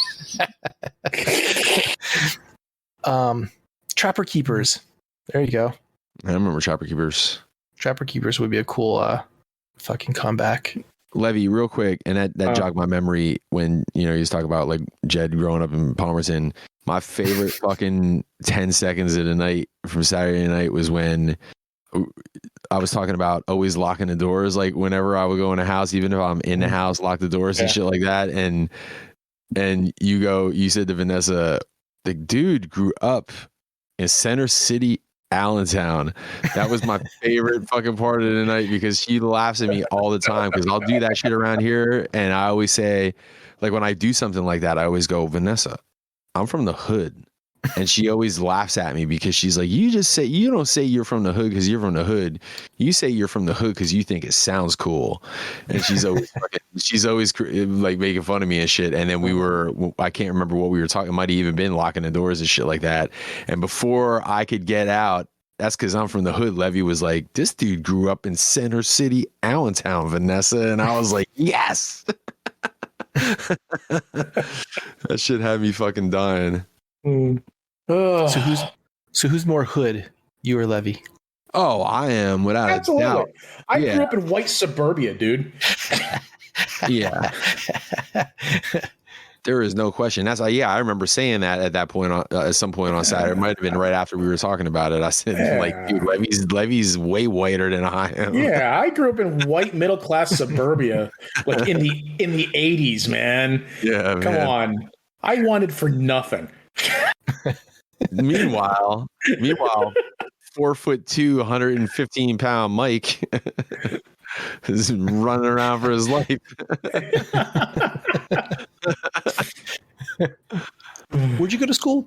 That's right. You went to Catholic school. I did. Right. I went to Catholic school. Yeah. I think my parents. I think they sent me to Catholic school to like either. I used to think it was to protect me from everybody else, but then as I got older, I realized they sent me there to protect me from myself because you see how I turned out like after Catholic school. So they always thought that if they sent me to public school, I would have been. I think that's the reason why you turned out the way you did, because of Catholic school. Because of being like, yeah. We used to say that about the chicks. Yeah, we used to say that the girls from Becca and stuff like that. Yeah, we'd be like, oh, they went Super Psycho Nova after they got. They're like, what's all this? Yeah. Well, I never. Yeah, Catholic school tends to breed a strain of extreme super slut. Yeah, Super Psycho Nova. Yeah. That's Central Catholic's the same school that Ben Stiller's ex-wife went to, Christine Taylor. Yep. Interesting. So she started acting. Her first acting job was in the show Hey Dude on Nickelodeon. So anyway, as for the donuts, what is your favorite type of donut? Crispy, of course, but what kind of cream? A chain donut, some type of coconut frosting. Krispy Kreme, yes, is delicious. Chain donut, they're good, but they don't beat Mary Ann's. Come on now. See, I don't know what the fuck that is. So you're Mary Ann's Donut Kitchen is. Yeah, Mary Ann's Donut Kitchen is the greatest donut you'll ever have, man. Yeah, it really is. Yeah. Does it have to be a donut? Is that how is the question? It says, and he says, I got a thing for donuts at the moment. What's your go-to type flavor? So it could be just donut, it could be a cruller, it could be, I'd say it could be a cronut. What is a cronut? A croissant donut.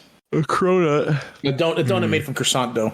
Or in Mary Ann's case, it's just a glazed croissant. If I say cronut too loud, Vanessa's ears will perk up. Thanks for getting it, Levy.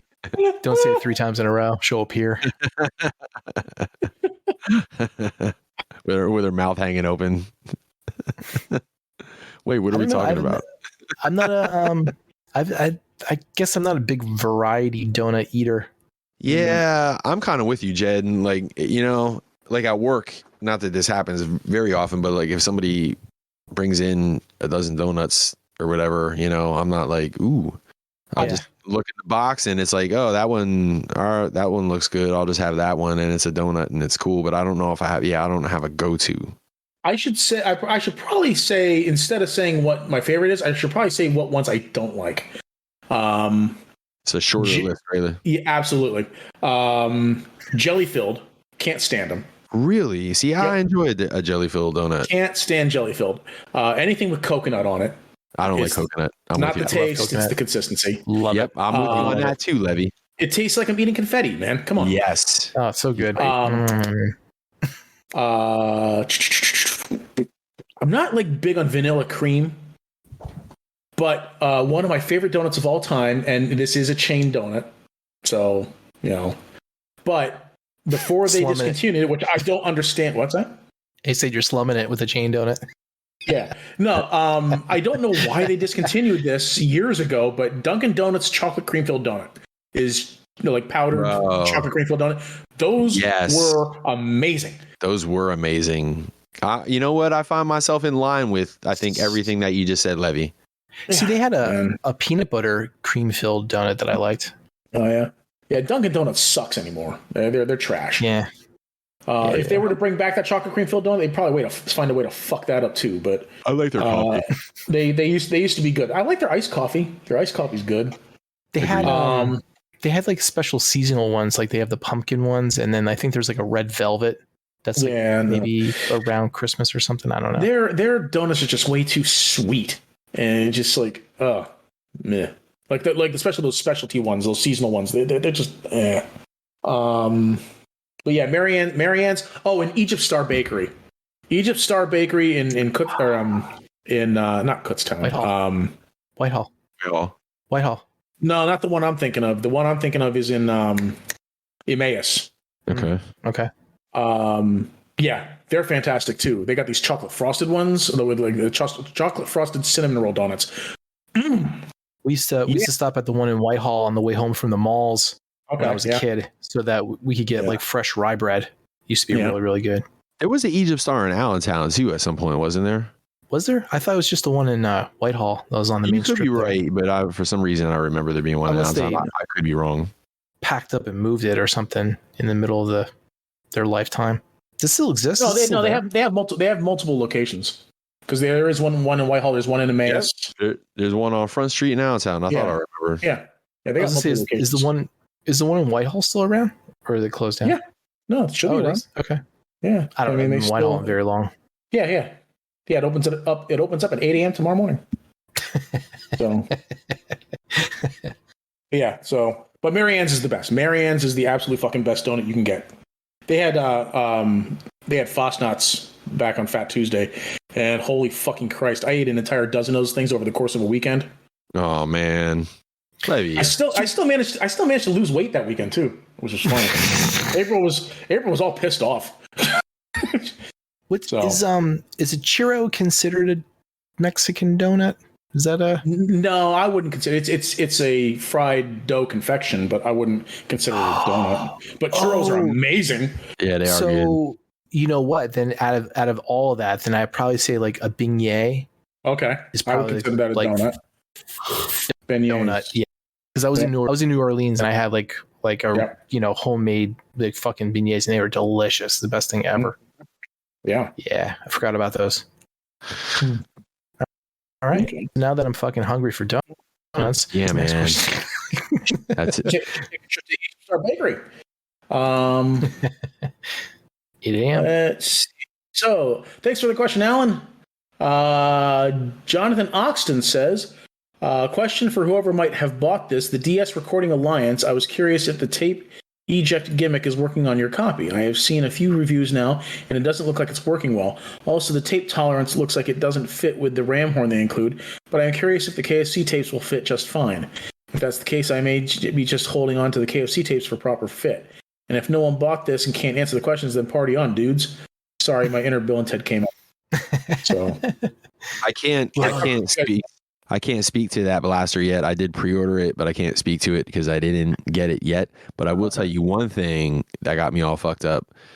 It got my OCD all fucked up because the KFC blaster came with rewinds. Rewind is the black one, right? It came with rewind. Sure. and the DS blaster is coming with ram horn, and so you got to sell the KFC one, but then I have no eject right now. and then I'm gonna have 2 ram horns, and that shit is just kind of bothering me a little bit. I have I didn't get mine yet, but it's in the mail, so I should have it probably like in about a week or so. And I will reply to this message once I get it and check it out. Yeah, but I should have it this week or so. Yeah, I haven't bought a Masterpiece Transformer in I can't remember how long, or Masterpiece Scale. I have the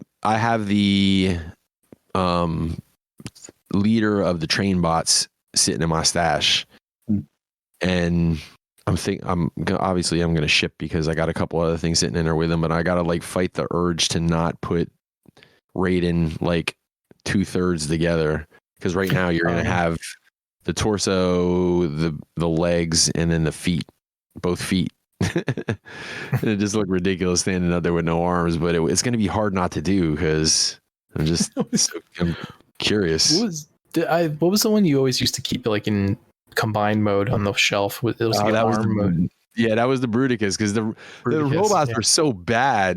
I'm like, I don't even want to look at them in that form. So I just had like arm and a leg laying up there for the longest time, man.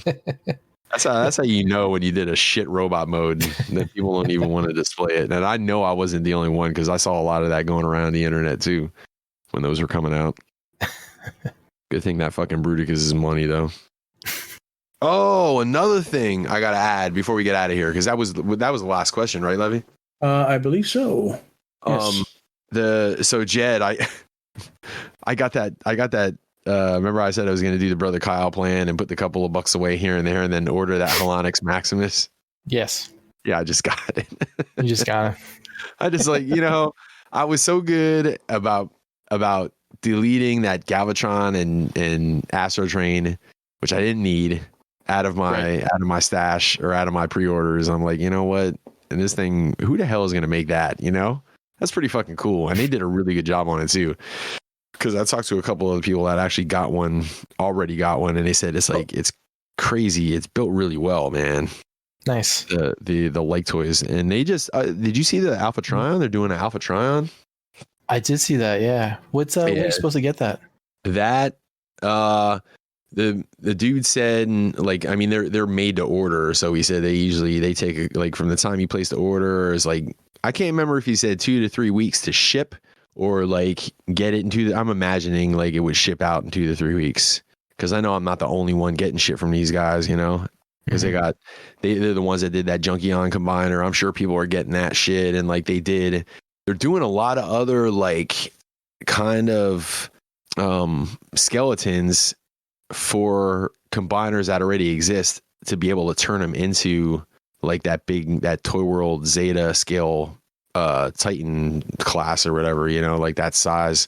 So I'm sure they're probably selling a bunch of that shit. Yeah, it's very cool, man. They're pretty imaginative, man.